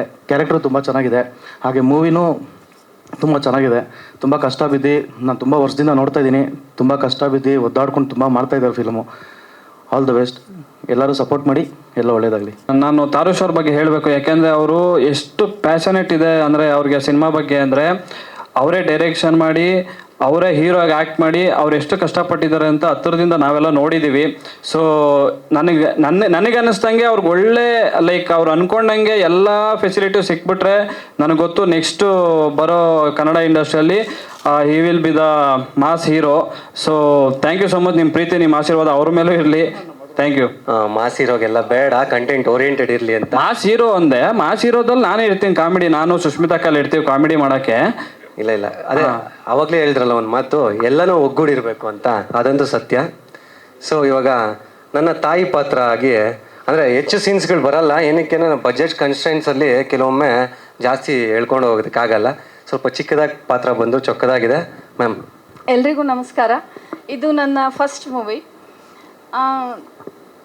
ಸಂತೋಷ್ ಫಸ್ಟ್ ಫೋನ್ ಮಾಡಿ ಹೇಳಿದಾಗ ಒಂದು ಪಾತ್ರ ಇದೆ ಅಂದ, ನಾನು ಮೂವಿ ಮಾಡಿಲ್ಲ, ಫಸ್ಟ್ ಟೈಮ್ ಇರೋದ್ರಿಂದ ಆಯಿತು ಮಾಡ್ತೀನಿ, ಆದರೆ ಅಕ್ಕ ಮಾತೇ ಇಲ್ಲ ಇದರಲ್ಲಿ ಅಂದರು. ಆದರೂ ಮಾಡಿದ್ದೀನಿ. ತುಂಬ ಪುಟ್ಟ ಪಾತ್ರ. ಅವನ್ನ ನಾನು ರಂಗಭೂಮಿಯಿಂದ ನೋಡಿದ್ದೀನಿ. ಪ್ಲೀಸ್ ಅವನಿಗೆ ಸಪೋರ್ಟ್ ಮಾಡಿ. ಅವನು ರಂಗಭೂಮಿಯಲ್ಲಿ ಹೇಗಿದ್ದ, ಈಗ ಇಷ್ಟು ದೊಡ್ಡ ಸ್ಕ್ರೀನ್ ಮೇಲೆ ಅವನು ಬರಬೇಕು ಅಂದರೆ ತುಂಬ ಶ್ರಮ ಪಟ್ಟಿದ್ದಾನೆ. ನಿಮ್ಮೆಲ್ಲರ ಸಪೋರ್ಟು ಅವನಿಗೆ ಬೇಕು. ಸರ್, ಹೀರೋಯಿನ್ನು ಆ್ಯಕ್ಚುಲಿ ಇವತ್ತು ಅವ್ರದ್ದು ಹುಟ್ಟಿದಬ್ಬ. ಸೊ ಹಾಗಾಗಿ ಅವರು ಆಲ್ರೆಡಿ ಒಂದು ಮುಂಬೈಯಲ್ಲೋ ಎಲ್ಲೋ ದೇವಸ್ಥಾನಕ್ಕೆ ಹೋಗಿದ್ದಾರೆ. ಸೊ ನಮ್ಮ ಚಿತ್ರಕ್ಕೆ ಒಳ್ಳೇದಾಗಲಿ ಅಂತಲೇ ಕೇಳ್ಕೊಂಬರಕ್ಕೆ ಹೋಗೋರೆ ಅವ್ರ ಫ್ಯಾಮಿಲಿ ಜೊತೆ. ಸೊ ನಾವು ಸಡನ್ನಾಗಿ ಅಂದರೆ 31ಕ್ಕೆ ರಿಲೀಸ್ ಬರ್ತಾಯಿದ್ರಿ, ಪೋಸ್ಟ್ಪೋನ್ ಮಾಡ್ಕೊಳ್ಳೋಕ್ಕೂ ಒಂದು ಅವಕಾಶಗಳಿರಲಿಲ್ಲ. ಸುಮಾರು ದಿನಗಳಿಂದನೇ ಪ್ರವೀಣ್ ಸರ್ ಹತ್ರ ಮಾತಾಡ್ಬಿಟ್ಟಿದ್ರಿ, ಹಾಗಾಗಿ ಅವ್ರು ಬರಲಿಕ್ಕಾಗಿಲ್ಲ. ಬಟ್ ಅವರು ಬೆಸ್ಟ್ ವಿಶಸ್ನ ಮತ್ತು ಮುಂದಿನ ದಿನಗಳಲ್ಲಿ ಇಂಟರ್ವ್ಯೂಸಲ್ಲಿ ಹೇಳ್ತಾರೆ. ಇದು ಸಬ್ಜೆಕ್ಟ್ ಅಂತ ಹೇಳಿದ್ರೆ ಒಂದು ಮೊದಲನೇದಾಗಿ ಜಾಲಿ ಚಿತ್ರದಲ್ಲಿ ಟೈಟಲ್ ತಕ್ಕಂಗೆ ಎಲ್ಲನೂ ಸಾರ್ ಹೇಳ್ದಂಗೆ ಫನ್ ಎಲಿಮೆಂಟ್ಸ್ ಎಲ್ಲ ಗೂಡಿರುತ್ತೆ. ಬಟ್ ಮುಖ್ಯವಾಗಿ ಏನಂದರೆ ಸಿನಿಮಾದಲ್ಲಿ ಒಂದು ಮೆಸೇಜ್ ಅನ್ನೋದು ಇರಲೇಬೇಕು. ಏನಂದರೆ ಸುಮಾರು ವರ್ಷಗಳಿಂದ ಸಿನಿಮಾ ಶುರುವಾಗಿದ್ದೇ ಅದೇ ಒಂದು ಏನಾದರೂ ಒಂದು ಸಂದೇಶ ತೋರಬೇಕು ಅಂತ. ಡಾಕ್ಟರ್ ರಾಜ್ಕುಮಾರ್ ಅವರು ಬಂಗಾರದ ಮನುಷ್ಯ ಮಾಡಿದಾಗ ಎಷ್ಟೋ ಜನ ತಮ್ಮ ಕೆಲಸಗಳನ್ನ ಬಿಟ್ಟು ಕೃಷಿ ಕಡೆ ಹೋದರು. ಅದೇ ರೀತಿ ಪ್ರತಿಯೊಂದು ಸಿನಿಮಾದಲ್ಲೂ ಒಂದು ಮೆಸೇಜ್ ಇರುತ್ತೆ. ನಮ್ಮ ಸಿನಿಮಾದಲ್ಲಿ ಏನಂದರೆ ಈ ಇತ್ತೀಚೆಗೆ ನೀವು ನೋಡ್ತಾ ಇರ್ಬೋದು, ವಿಚ್ಛೇದನೆಗಳು ಹೆಚ್ಚಾಗ್ತಿದೆ. ಯಾವ ಥರ ಅಂದರೆ ಅವಾರ್ಡ್ ಬಂದಿರೋ ಥರ ಪೋಸ್ಟ್ಗಳು ಮಾಡ್ಕೊತವ್ರೆ ಸೆಲೆಬ್ರಿಟೀಸು. ಸೊ ಎಲ್ಲಿಗೆ ಹೋಗ್ತಾ ಇದೆ ನಮ್ಮ ಕಲ್ಚರ್ ಅಂತ ನನಗಂತೂ ಅರ್ಥನೇ ಆಗ್ತಿಲ್ಲ. ನಮ್ಮ ತಂದೆ ತಾಯಿಂದರು ಅವ್ರ ತಂದೆ ತಾಯಿಂದರೆಲ್ಲ ನೋಡಿರ್ಬೋದು ನೀವು, ಸಾವಿರ ಸುಳ್ಳು ಹೇಳಿ ಒಂದು ಮದುವೆ ಮಾಡ್ತಾರೆ, ರಿಲೇಷನ್ಶಿಪ್ನ ಅಷ್ಟು ಸ್ಟ್ರಾಂಗಾಗಿ ಇಟ್ಕೊತಾರೆ. ಬಟ್ ಇತ್ತೀಚೆಗೆ ಕೆಲವೊಂದು ಮಿಸ್ಅಂಡರ್ಸ್ಟ್ಯಾಂಡಿಂಗ್ಸಿಂದ ಒಂದು ರಿಲೇಷನ್ಶಿಪ್ ಬ್ರೇಕ್ ಆಗುತ್ತೆ, ಇಲ್ಲಾಂದರೆ ಮದುವೆ ಆಗಿದ್ದರೆ ಡಿವೋರ್ಸ್ವರೆಗೂ ಹೋಗುತ್ತೆ. ಮುಂದಿನ ಜನಕ್ಕೆ ಅಂದರೆ ಮುಂದಿನ ಪೀಳಿಗೆಗೆ ಇದನ್ನೇ ನಾವು ತೋರಿಸ್ಕೊಡ್ತಾ ಇದ್ದೀರಾ ಅಂತ. ಸೊ ಮುಖ್ಯವಾಗಿ ರಿಲೇಷನ್ಶಿಪ್ಪಲ್ಲಿ ಮಿಸ್ಅಂಡರ್ಸ್ಟ್ಯಾಂಡಿಂಗ್ಸ್ ಏನಾಗ್ತಿದೆ, ಇದ್ರದ್ದು ಮುಖ್ಯವಾದ ಒಂದು ಎಲ್ಲ ಅಂಶಗಳಲ್ಲೂ ಕೂಡಿ ಅದು ಮುಖ್ಯವಾದ ಒಂದು ಅಂಶ ಇರುತ್ತೆ. ಜಾಲಿ ಅನ್ನೋ ಪಾತ್ರ ನಿಮಗೆ ನಾಟುತ್ತೆ. ಏನಂದರೆ ಆ ಜಾಲಿ ಅನ್ನೋ ಪಾತ್ರ ಯಾವ ಥರ ಆ ಸನ್ನಿವೇಶನ ತಗೊಂಡು ಹೋಗ್ತಾರೆ ಅನ್ನೋದು ನೀವು ನೋಡ್ಬೋದು. ಸರ್, ಸೊಲ್ಯೂಷನ್ ಕೂಡ ಕೊಟ್ಟಿದ್ದೀರಿ. ಒಂದು ಸಮಸ್ಯೆನ ಹೇಳಿದ ಮೇಲೆ ಆ ಸೊಲ್ಯೂಷನ್ ಕೊಡಲೇಬೇಕು ಅಂತ. ಅದನ್ನು ಆ ಸೊಲ್ಯೂಷನ್ನ ಇವಾಗಿರೋ ಜನಗಳು ಹೇಗೆ ಅಕ್ಸೆಪ್ಟ್ ಮಾಡ್ತಾರೆ ಅಂತ ಗೊತ್ತಿಲ್ಲ. ನಾವು ಸಿನಾರಿಯೋ ಆಗಿ ಸೀನ್ ಆಗಿ ತೋರಿಸಿದ್ದೀರಿ. ಕೊನೆಯದಾಗಿ ಇಡೀ ಸಿನಿಮಾಗೆ ಒಂದು ಡೈಲಾಗಲ್ಲಿ ಹೇಳ್ತೀರಿ ಈ ಥರ ಒಂದು ಸೊಲ್ಯೂಷನ್ ಅಂತ. ಬಟ್ ಅದನ್ನು ಯಾವ ರೀತಿ ನಮ್ಮ ಪ್ರೇಕ್ಷಕರು ತಗೊತಾರೆ ಅನ್ನೋದು ಕಾದು ನೋಡಬೇಕು. ಸರ್, ಆ್ಯಕ್ಟಿಂಗ್ ಅನ್ನೋದು ನಾವು ರಂಗಭೂಮಿಯಿಂದ ಸುಮಾರು ಒಂದು 6-7 ವರ್ಷ ರಂಗಭೂಮಿಯಲ್ಲಿ ಅಂದರೆ ಕಾಲೇಜ್ ಡೇಸಿಂದಾನೇ ಸುಮಾರು 160ಕ್ಕೂ ಹೆಚ್ಚು ಶೋಸ್ ಮಾಡಿದ್ದೀರಿ. ಎಲ್ಲ ನಮ್ಮ ಸಹ ಕಲಾವಿದರು, ಹಿರಿಯ ಕಲಾವಿದರು, ಅವ್ರ ಜೊತೆ ಆಡಿ KB ಸರ್ ಎಲ್ಲ ಇದ್ದರು ಆ ತಂಡದಲ್ಲಿ.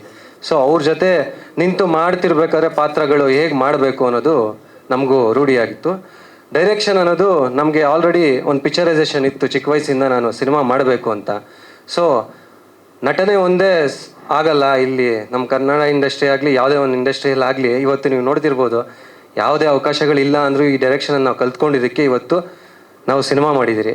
ಈ ಸಿನಿಮಾದಲ್ಲಿ ಎಡಿಟಿಂಗ್ ಕೂಡ ನಾನೇ ಮಾಡಿದ್ದೀನಿ. ಸಾಕಷ್ಟು ಎಲ್ಲರೂ ಇದೇ ಥರ ಸಪೋರ್ಟ್ ಮಾಡಿದ್ದಾರೆ. ಸೊ ಹಾಗಾಗಿ ಡೈರೆಕ್ಷನ್ ಕೂಡ ಹಾಗೆ ಮಾಡ್ತಾ ಕಿರುಚಿತ್ರಗಳು ಮಾಡ್ತಾ ಕಲ್ತು ಬಂದಿದ್ರಿ. ಏನು ಗೊತ್ತಾ, ಜೀವನ ಅಂದರೆ ನಿಮಗೆ ಒಂದು ಗುರಿ ಇರುತ್ತಲ್ಲ ಸರ್, ಆ ಗುರಿ ಹಠ ಅನ್ನೋದು ನಾವು ಇಟ್ಕೊಂಡಾಗ ಎಲ್ಲನೂ ಕಲಿಸುತ್ತಂತೆ. ನಾನು ಇದರಲ್ಲಿ ಲಿರಿಕ್ಸ್ ಆಗಿ ನಾನು ಮಾಡಿರಲಿಲ್ಲ. ಲಿರಿಕ್ಸ್ ಅಂತೆ ಫಸ್ಟ್ ಸಿನಿಮಾಗೆ ಬರ್ದಿರೋದು ನೀವು, ಅದು ಟೈಟಲ್ ಟ್ರ್ಯಾಕ್ ಕೇಳ್ಬೋದು ನೀವು. ಸೊ ನಾನು ಇವಾಗ ಅಫೋರ್ಡ್ ಮಾಡೋಕ್ಕಾಗಲ್ಲ ಒಬ್ಬರ ಹತ್ರ ದೊಡ್ಡವ್ರ ಹತ್ರ ಹೋದರೆ, ಮತ್ತು ನಾವು ಕರೆಕ್ಷನ್ಸ್ ಹೇಳೋಕ್ಕೂ ಆಗಲ್ಲ ಜಾಸ್ತಿ. ಸೊ ನನಗೆ ಬೇಕಾಗಿರೋ ಥರ ಬೇಕು ಅಂದಾಗ ಪ್ರೊಡಕ್ಷನ್ ಎಲ್ಲ ಸ್ಟ್ರಾಂಗ್ ಇದು, ನಾವು ಯುವಕರೆಲ್ಲ ಹೊಸಬ್ರೆಲ್ಲ. ಸೊ ಆ ಒಂದು ಪ್ಲಾಟ್ ಅಂದರೆ ಆ ಒಂದು ಕ್ರಾಫ್ಟ್ ಕೂಡ ಮಾಡಬೇಕಾಗಿ ಬಂತು. ಸೊ ಈ ಥರ ಅನೇಕ ಕ್ರಾಫ್ಟ್ಗಳನ್ನ ಒಂದು ಆಟ ಇದ್ದಾಗ ಮಾಡಿಸುತ್ತೆ. ಇವಾಗ ನಮ್ಮ ಹುಡುಗರು ಇಲ್ಲಿ ಇದ್ದಾರಲ್ಲ, ಸೊ ಅವರೆಲ್ಲರೂ ಆ್ಯಕ್ಟರ್ಸೇ. ಬಟ್ ಆ ಆ್ಯಕ್ಟರ್ಸ್ ಆಗಿದ್ದರೂ ಕೂಡ ಪ್ರತಿಯೊಬ್ಬರು ಡೈರೆಕ್ಷನ್ ಡಿಪಾರ್ಟ್ಮೆಂಟಿಂದ ಹಿಡಿದು ಪ್ರೊಡಕ್ಷನ್ ಕೆಲಸವರೆಗೂ ಮಾಡಿದ್ದಾರೆ. ಏನಕ್ಕೆ ಅಂತ ಹೇಳಿದ್ರೆ ಸಿನಿಮಾದಲ್ಲೇ ಉಳಿಬೇಕು ನಾವು. ಸೊ ಸಿನಿಮಾದಲ್ಲಿ ಉಳಿತೀವಿ ಅಂದಮೇಲೆ ಎಲ್ಲ ಥರದಕ್ಕೂ ನಾವು ಸಿದ್ಧರಾಗಿರಬೇಕು.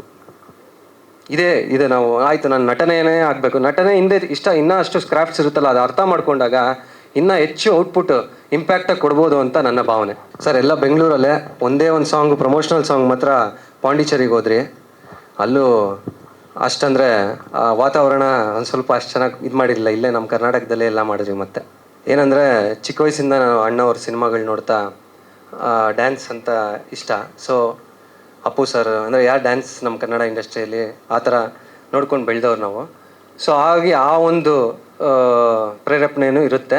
ಬಟ್ ಚಿತ್ರರಂಗ ಈ ನಮ್ಮ ಕತೆಗೆ ನೀವು ಒಂದು ಎಲಿಮೆಂಟ್ ಏನಂದರೆ ಅಪ್ಪು ಸರ್ ಫ್ಯಾನ್ಸ್ಗೆಲ್ಲ ಇದೊಂದು ಸರ್ಪ್ರೈಸ್ ಪ್ಯಾಕೇಜ್ ಥರ ಅಂತೂ ಇರುತ್ತೆ. ಯಾಕೆಂದರೆ ಸಿನಿಮಾ ಬಂದು ನೋಡಿದ್ರೆ ಅವ್ರಿಗೆ ಗೊತ್ತಾಗುತ್ತೆ. ಆ ಒಂದು ಅಪ್ಪು ಸರ್ನ ಸುಮ್ಮನೆ ಒಂದು ನೇಮ್ಗಾಗಿ ನಾವು ಕ್ಯಾರಿ ಮಾಡಿಲ್ಲ, ಆ ಎಮೋಷನ್ಸು ಮತ್ತೆ ನಾವು ತೊಗೊಂಬಂದಿದ್ದೀರಿ ಸಿನಿಮಾ ಅಲ್ಲಿ. ಸೊ ಇದನ್ನು ಬರೀ ಆ ಸೀನಲ್ಲಿ ಒಂದರಲ್ಲಿ ಬಿಟ್ಕೊಟ್ಟಿದ್ದೀರಿ, ಬಟ್ ಇನ್ನೆಲ್ಲೂ ಟ್ರೇಲರಲ್ಲೂ ತೋರಿಸಿಲ್ಲ. ಸಿನಿಮಾ ನೋಡಿದ ಮೇಲೆ ಅದೊಂದು ಸರ್ಪ್ರೈಸ್ ಪ್ಯಾಕೇಜ್ ಆಗುತ್ತೆ ಎಲ್ಲರಿಗೂ.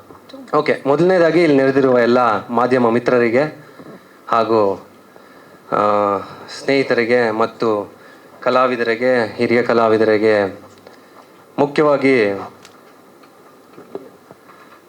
ನನ್ನ ಪ್ರೀತಿಯ ಕರ್ನಾಟಕದ ಜನತೆಗೆ ನನ್ನ ಹೃದಯಪೂರ್ವಕ ನಮಸ್ಕಾರಗಳನ್ನ ಹೇಳ್ತಾ, ಒಂದು ಜಾಲಿ ಅನ್ನೋ ಕನಸನ್ನ ಫಸ್ಟು ನಾನು ತಗೊಂಡೋದಾಗ ಅದಕ್ಕೆ ನಾಂದಿ ಆಡಿದ್ದೆ ವೇಣು ಅಣ್ಣವರು. ತದನಂತರ ನಿರ್ಮಾಪಕರಾದ ಶ್ರೀಯುತ ಬ್ರಿಜ್ ಯಾದವ್ ಸರ್ಗೆ ಮತ್ತು ನಾಗವೇಣಿ ಮೇಡಮ್ಗೆ ನನ್ನ ಧನ್ಯವಾದ ಹೇಳ್ತೀನಿ. ಜಾಲಿ ಟೈಟಲ್ ತಕ್ಕಂಗೆ ನನ್ನ ಲೈಫಲ್ಲಿ ಜಾಲಿ ಇಲ್ಲ, ಸ್ವಲ್ಪ ಸೀರಿಯಸ್ಸು, ಸ್ವಲ್ಪ ಕ್ಯೂರಿಯಸ್ಸು. ನಾನಂತೂ ಪಕ್ಕಾ middle class. So middle class ಹುಡುಗನಾಗಿ ಇವತ್ತು ಈ ಕನಸು ಹೊತ್ಕೊಂಡ್ಬಂದಿದ್ದೀರಿ. ಸೊ ಇಲ್ಲಿ ನಿಂತಿದ್ದೀರಿ ಅಂದರೆ ನಾನೊಬ್ಬನ ಪರಿಶ್ರಮ ಅಲ್ಲ, ಇಲ್ಲಿ ಸಾಕಷ್ಟು ಜನರ ಪರಿಶ್ರಮ ಇದೆ. ಒಬ್ಬ ವ್ಯಕ್ತಿ ಒಂದು ಸಿನಿಮಾ ಮಾಡ್ಬೋದು, ಆದರೆ ಅದನ್ನು ಗೆಲ್ಸ್ಕೊಳ್ಳೋದಕ್ಕೆ 100 ಜನ ಶಕ್ತಿ ಬೇಕು. ಆ ಶಕ್ತಿಯೇ ನಮ್ಮ ತಂಡ ಅಂತ ನಾನು ಹೇಳ್ತಾ, ಹಾಗೆಯೇ ನಿಮ್ಮ ಮಾಧ್ಯಮ ಮಿತ್ರರು ಮತ್ತು ಕರ್ನಾಟಕ ಜನತೆ ಅಂತ ಭಾವಿಸಿದ್ದೀನಿ. ನಂತರ ಸತತ 12 ವರ್ಷ ಜರ್ನಿ ಇಲ್ಲಿಗೆ ಬರಬೇಕು ಅಂದರೆ ಒಂದು ಸಾಕಷ್ಟು ವಿಷಯಗಳನ್ನ ಕೇಳಿದ್ದೆ. ಏನಂತ ಅಂದರೆ, ಸೊ ಅಂದರೆ ಆ ಜರ್ನಿಯಲ್ಲಿ ಕಿರುಚಿತ್ರಗಳು ಮಾಡ್ತಾ, ಸೊ ಸಣ್ಣ ಪುಟ್ಟ ಪಾತ್ರಗಳನ್ನ ಮಾಡ್ತಾ,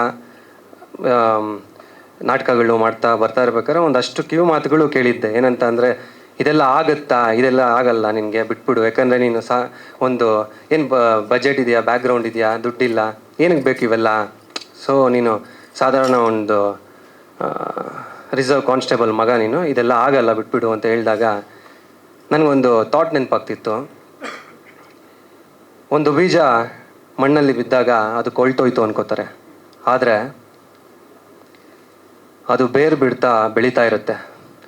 ಇವತ್ತು ಅದು ಬೇರಿಂದ ಚಿಗುರಾಗಿ ಜಾಲಿ ಚಿತ್ರದ ಮೂಲಕ ಚಂದನವನಕ್ಕೆ ಅಂಬೆಗಾಲಿಡ್ತಾ ಇದೆ. ಸೊ ಪ್ರತಿಯೊಬ್ಬ ಪ್ರೇಕ್ಷಕರಲ್ಲಿ, ಕನ್ನಡ ಕಲಾಭಿಮಾನಿಗಳಲ್ಲಿ ನಾನು ಕೇಳ್ಕೊಳ್ಳೋದೊಂದೇ, ಅಂಬೆಗಾಲಿಡ್ತಾ ಇರೋ ತಾರುಷ್ನ ಕೈ ಹಿಡಿದು ನಿಮ್ಮ ಪ್ರೀತಿ ಪ್ರೋತ್ಸಾಹದಿಂದ ಬೆಳೆಸಿ ಅಂತ ಕೇಳ್ಕೊತೀನಿ. ಮತ್ತು ಸುಮಾರು ವಿಷಯಗಳು ಏನಂದರೆ, ಈಗ ಅನೇಕ ಟಾಕ್ಸ್ ಬರ್ತಾ ಇದೆ. ಏನಂದರೆ, ಇತ್ತೀಚೆಗೆ ಯಾರು ಕನ್ನಡ ಸಿನಿಮಾಗೆ ನೋಡ್ತಾ ಇಲ್ಲ, ಕನ್ನಡ ಸಿನಿಮಾ ಬರ್ತಾ ಇಲ್ಲ. ಹೌದು, ಯಾಕೆ ಅಂದರೆ ನೀವು ನೋಡ್ತಿರ್ಬೋದು, ಹೊರ ರಾಜ್ಯಗಳಲ್ಲಿ ಸಿನಿಮಾ ಕಲ್ಚರ್ ಅನ್ನೋದು ಇದೆ, ಹಾಗಾಗಿ ಸಿನಿಮಾ ಇನ್ನೂ ಅಲ್ಲಿ ಜೀವಂತವಾಗಿ ಉಳಿದಿದೆ. ಸೊ ನಮ್ಮಲ್ಲಿ ನಾನು ಎಲ್ಲ ಪ್ರೇಕ್ಷಕರಲ್ಲಿ ಒಂದು ಮನವಿ ಮಾಡೋದೇನಂತ ಅಂದರೆ, ಸಿನಿಮಾ ಥಿಯೇಟರ್ಸ್ಗೆ ಬಂದು ತಮ್ಮ ಕುಟುಂಬ ಸಮೇತರಾಗಿ ತಿಂಗಳಿಗೆ 1 ಅಥವಾ 2 ಸಿನಿಮಾ, ಹೌದು ನಮ್ಮಲ್ಲೂ ತಪ್ಪುಗಳಿರುತ್ತೆ, ಇದು ಒಂದು ಉದ್ಯಮ, ಏಳು ಬೀಳುಗಳು ಇದ್ದೇ ಇರುತ್ತೆ. ಸೊ ಇವಾಗ ಒಂದೆರಡು ಬ್ಯಾಕ್ ಟು ಬ್ಯಾಕ್ ಒಂದು ಕೆಟ್ಟ ಸಿನಿಮಾಗಳು ಬಂದಿರ್ಬೋದು, ಬಟ್ ಮತ್ತೆ ಎದೊಳೋದಕ್ಕೆ ಪ್ರೇಕ್ಷಕರಾಗಿ ನೀವೇ ಸಪೋರ್ಟ್ ಮಾಡಬೇಕು. ತಿಂಗಳಿಗೆ ಒಂದು ಸಿನಿಮಾ ನೋಡಿದಾಗ 10ರಲ್ಲಿ 1 ಅಥವಾ 2 ಸಿನಿಮಾ ನಿಮಗೆ ವರ್ಷದಲ್ಲಿ ನೀವು ಒಳ್ಳೆ ಸಿನಿಮಾ ನೋಡ್ತೀರಾ. ಸೊ ಆಗ ನಿಮಗೆ ಒಂದು ಭರವಸೆ ಬರುತ್ತೆ ಅಂತ ನಾನು ಹೇಳ್ತೀನಿ. ಸೊ ಇದರೆಲ್ಲದರ ನಡುವೆ ಇವತ್ತು ನಾನು ಈ ಸ್ಟೇಜ್ ಮೇಲೆ ಇದ್ದೀನಿ ಅಂತ ಹೇಳಿದ್ರೆ ಅದಕ್ಕೆ ಮುಖ್ಯವಾದ ಕಾರಣ ನನ್ನ ತಂದೆ ತಾಯಿ. ಅಂದರೆ ಅವರು ಪ್ರೋತ್ಸಾಹ ಇಲ್ಲ ಅಂದಿದ್ರೆ ನಾನು ಇವತ್ತು ಇಲ್ಲಿಗೆ ಬರ್ತಾ ಇರಲಿಲ್ಲ. ಯಾಕಂದರೆ ಸಾಲ ಸೋಲ ಮಾಡಿ ಇಂಜಿನಿಯರ್ ಮಾಡಿದ್ರು. ಇಂಜಿನಿಯರ್ ಮಾಡಿದ್ಮೇಲೆ ನಾನು ಸಡನ್ನಾಗಿ ಅಂದರೆ ಈ ಸಿನಿಮಾ ಫೀಲ್ಡ್ಗೆ ಹೋಗ್ತಾ ಇದ್ದೀನಿ ಅಂತ ಹೇಳಿದ್ರೆ ಏನಂದರೆ ಅಬ್ಸರ್ವೇಷನಲ್ಲಿ ನಾವು ಈ ಫಿಲ್ಮ್ ಫೀಲ್ಡ್ಗೆ ಬಂದ್ಬಿಡ್ತೀರಿ, ಬಟ್ ಅವ್ರು ಎಲ್ಲಿ ಮುಖ ಎತ್ಕೊಂಡು ಓಡಾಡೋಕ್ಕಾಗಲ್ಲ. ಯಾಕಂದರೆ ನಮ್ಗೆ ಇನ್ನೂ ಒಂದು ಐಡೆಂಟಿಟಿ ಅಂತ ಸಿಗೋವರೆಗೂ ಕೂಡ ಎಲ್ಲಿ ಮುಖ ಎತ್ಕೊಂಡು ಓಡೋಕ್ಕಾಗಲ್ಲ. ಯಾವುದೇ ಒಂದು ಫಂಕ್ಷನ್ಸ್ಗೂ ಅವ್ರು ಹೋಗಿಲ್ಲ ಸುಮಾರು ವರ್ಷಗಳಿಂದ. ಏಕೆ ಅಷ್ಟು ಕೇಳಬೇಕು, ಏನಕ್ಕೆ ಸಿನಿಮಾ ಫೀಲ್ಡ್ಗೆ ಹೋಗ್ತಾ ಇದ್ದಾನೆ ಈ ಥರ. ಸೊ ಈ ಥರ ಎಲ್ಲ ನನ್ನ ಜೊತೆ ನಾವೇನೋ ಸಿನಿಮಾ ಫೀಲ್ಡ್ಗೆ ಬಂದಿದ್ದೀರಿ, ಇದನ್ನೆಲ್ಲ ತ್ಯಾಗ ಮಾಡಿ ಒಂದು ನಿರ್ಧಾರ ಮಾಡಿಬಿಟ್ಟಿರ್ತೀರಿ. ಬಟ್ ನಮ್ಮ ಜೊತೆ ಅವರು ಹೆತ್ತವರಾಗಿ ಏನೋ ಒಂದು ಕನಸುಗಳು ಕಟ್ಕೊಂಡಿರ್ತಾರೆ. ಅವರು ನಮ್ಮ ಜೊತೆ ಇದನ್ನೆಲ್ಲ ಫೇಸ್ ಮಾಡಿದ್ದಕ್ಕೆ ಎಂದಿಗೂ ಚಿರಋಣಿಯಾಗಿರ್ತೀನಿ ಅವ್ರಿಗೆ. ಮತ್ತು ಇದ್ದರೆ ಒಬ್ಬ ಸ್ನೇಹಿತ ಎಲ್ಲರಿಗೂ ಈ ಥರ ಇರಬೇಕು ಅಂತ ನಾನು ಕೇಳ್ಕೊತೀನಿ. ಏನಂದರೆ ನವೀನ್ ಕುಮಾರ್ ಅಂತ ನನಗೆ ಪ್ರಾಣ ಸ್ನೇಹಿತ. ನಾನು ಈ ಫೀಲ್ಡಲ್ಲಿ ಸುಮಾರು ಲೋಯೆಸ್ಟ್ ಫೇಸ್ನ ನೋಡ್ಬಿಟ್ಟಿದ್ದೀನಿ. ಏನಂದರೆ ಆ ಒಂದು ಐಡೆಂಟಿಟಿ ಸಿಗೋವರೆಗೂ ಕೂಡ ಎಲ್ಲೂ ಖುಷಿ ಟರ್ಮ್ಸ್ ಜಾಸ್ತಿ ಸಿಗೋದು ಕಡಿಮೆನೇ. ಬಟ್ ಅಷ್ಟು ಲೋಯೆಸ್ಟ್ ಫೇಸಲ್ಲಿ ನಾನು ಬ್ಯಾಕ್ ಬೋನಾಗಿ ಸಪೋರ್ಟಾಗಿ ನಿಂತಿದ್ದ ಆ ವ್ಯಕ್ತಿ. ಸೊ ನಾನು ಬೆಳ್ಳಿ ಪರದೆ ಮೇಲೆ ಬಂದಾಗ ಒಂದು ಸಿನಿಮಾದಲ್ಲಿ ನನಗಿಂತ ಹೆಚ್ಚು ಖುಷಿ ಪಟ್ಟಿದ್ದ ವ್ಯಕ್ತಿ ಆತ. ಸೊ ಈ ಥರ ಪ್ರತಿಯೊಂದರಲ್ಲೂ ಒಬ್ಬರಿಗೆ ಫ್ರೆಂಡ್ ಇಲ್ಲ ಯಾವುದೋ ಒಂದು ಮಾದರಿಯಾಗಿ ನಿಂತರೆ ಅದು ತುಂಬ ಸ್ಟ್ರಾಂಗ್ ಆಗಿರುತ್ತೆ. ಸೊ ಇದರಲ್ಲಿ ತುಂಬ ಜನ ಟೆಕ್ನಿಷಿಯನ್ಸು ಮಾಡಿದ್ದಾರೆ.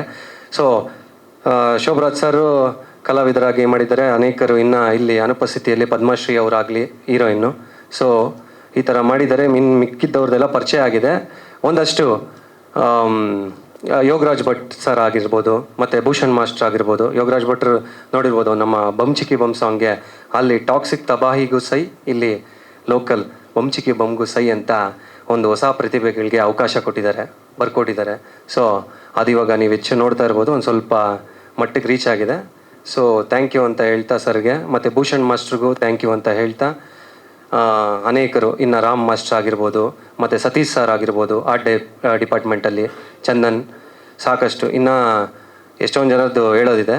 ಬಟ್ ಇಲ್ಲಿ ಕಾಲಾವಧಿ ಇಲ್ದಿರೋದ್ರ ಕಾರಣ ಮುಖ್ಯವಾಗಿ ಕ್ಯಾಮ್ರಾಮ್ಯಾನ್ ಯೋಗೇಶ್ವರನ್ ಅವರು. ಸೊ ನೀವು ಫ್ರೇಮ್ ಟು ಫ್ರೇಮ್ ನೋಡ್ತಾ ಇರ್ಬೋದು, ನನ್ನ ಸ್ನೇಹಿತ ಅವರು ಅಷ್ಟೇ ತುಂಬ ಕಡಿಮೆ ಬಜೆಟ್ಗೆ ಬಂದು ಮಾಡಿಕೊಟ್ಟಿರೋದವರು. ಸೊ ಈ ಥರ ನನಗೆ ಅನೇಕ ಜನ ಶಕ್ತಿ ತುಂಬಿದ್ದಕ್ಕೆ ಇವತ್ತು ಜಾಲಿ ಚಿತ್ರ ಈ ತೆರೆ ಮೇಲೆ ಬರ್ತಾ ಇದೆ. ಸೊ ಅವರೆಲ್ಲರ ಸಪೋರ್ಟಿಂದ ಮತ್ತು ಎಲ್ಲರೂ ಹೇಳ್ತಾನೆ ಇದ್ದರು ಯಾವಾಗ ಮುಗಿಯುತ್ತೆ ಅಂತ. ಅವರೆಲ್ಲರಿಗೂ ಉತ್ತರ ಇದೇ ಜುಲೈ 31.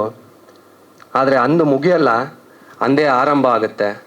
ಸೊ ಎಲ್ಲರೂ ಮಗದೊಮ್ಮೆ ನಾನು ಕರ್ನಾಟಕದ ಜನತೆಗೆ ಕೇಳ್ಕೊಳ್ಳೋದು, ನಿಮ್ಮ ಪ್ರೀತಿಯ ಪ್ರೋತ್ಸಾಹ ಈ ತಾರುಷ್ ಮತ್ತು ನಮ್ಮ ಎಲ್ಲ ತಂಡದ ಮೇಲೂ, ಅಂದರೆ ಹೊಸ ಕಲಾವಿದರಿಗೆ ನಿಮ್ಮ ಪ್ರೀತಿ ಪ್ರೋತ್ಸಾಹ ತುಂಬ ಅವಶ್ಯಕತೆ ಇದೆ. ಇಲ್ಲ ಒಂದು ದಿನ ಕನ್ನಡ ಸಿನಿಮಾ ಚಿತ್ರರಂಗ ಅನ್ನೋದಿತ್ತು ಅನ್ನೋದು ಮಟ್ಟಕ್ಕೆ ಮಾತ್ರ ಯಾರೂ ಕರ್ಕೊಂಡು ಹೋಗ್ಬೇಡಿ. ನಾನು ಕನ್ನಡ ಜನತೆಯಲ್ಲಿ ಕೈ ಮುಗಿದು ಕೇಳ್ಕೊತಾ ಇದ್ದೀನಿ. ಸೊ ನೀವೇ ನಡೆಸಬೇಕು. ಹಾಗೆ ನೀವು ಮುಂದಾದರೆ ಇಲ್ಲಿ ಅನೇಕ ಪ್ರೊಡ್ಯೂಸರ್ಗಳು ಮುಂದಾಗ್ತಾರೆ. ಅವ್ರಿಗೊಂದು ಭರವಸೆ ಕೊಡಬೇಕು, ನೀವು ನಾವಿದ್ದೀರಿ ಅಂತ. ಅವ್ರಿಗೊಂದು ಭರವಸೆ ಕೊಟ್ಟರೆ ಅವರು ನಮಗಿದ್ದಾರೆ ಅಂತ ಅವರೊಂದು ಭರವಸೆ ಕೊಡ್ತಾರೆ. ಸೊ ನಾನು ಕೊನೆಯದಾಗಿ ನಮ್ಮ ಚಿತ್ರದಲ್ಲಿ ಅಪ್ಪು ಸರ್ನು ನೆನೆಸ್ಕೊತ, ಸೊ ನಾವು ಸರ್ಪ್ರೈಸಿಂಗ್ ಪ್ಯಾಕೇಜ್ ಅಂತ ಹೇಳಿದ್ರಲ್ಲ ಮ್ಯಾಮ್, ಅದೇ ಥರ ಸರ್ಪ್ರೈಸಿಂಗ್ ಪ್ಯಾಕೇಜಲ್ಲಿ ಕನ್ನಡ ಎಲ್ಲ ಅಪ್ಪು ಸರ್ ಫ್ಯಾನ್ಸ್ಗೆ ಅದು ನೀವು ಥಿಯೇಟ್ರಲ್ಲಿ ನೋಡ್ಬೋದು. ಸೊ ಕೊನೆಯದಾಗಿ ಎಲ್ಲ ಪ್ರೇಕ್ಷಕರಲ್ಲೂ ನಾವು ಕೇಳ್ಕೊಳ್ಳೋದು 31st ಬಂದು ಸಿನಿಮಾನ ನೋಡಿ ಅಂತ. Thank you. ಜೈ ಕರ್ನಾಟಕ ಮತ್ತು ಜೈ ಭುವನೇಶ್ವರಿ ದೇವಿ.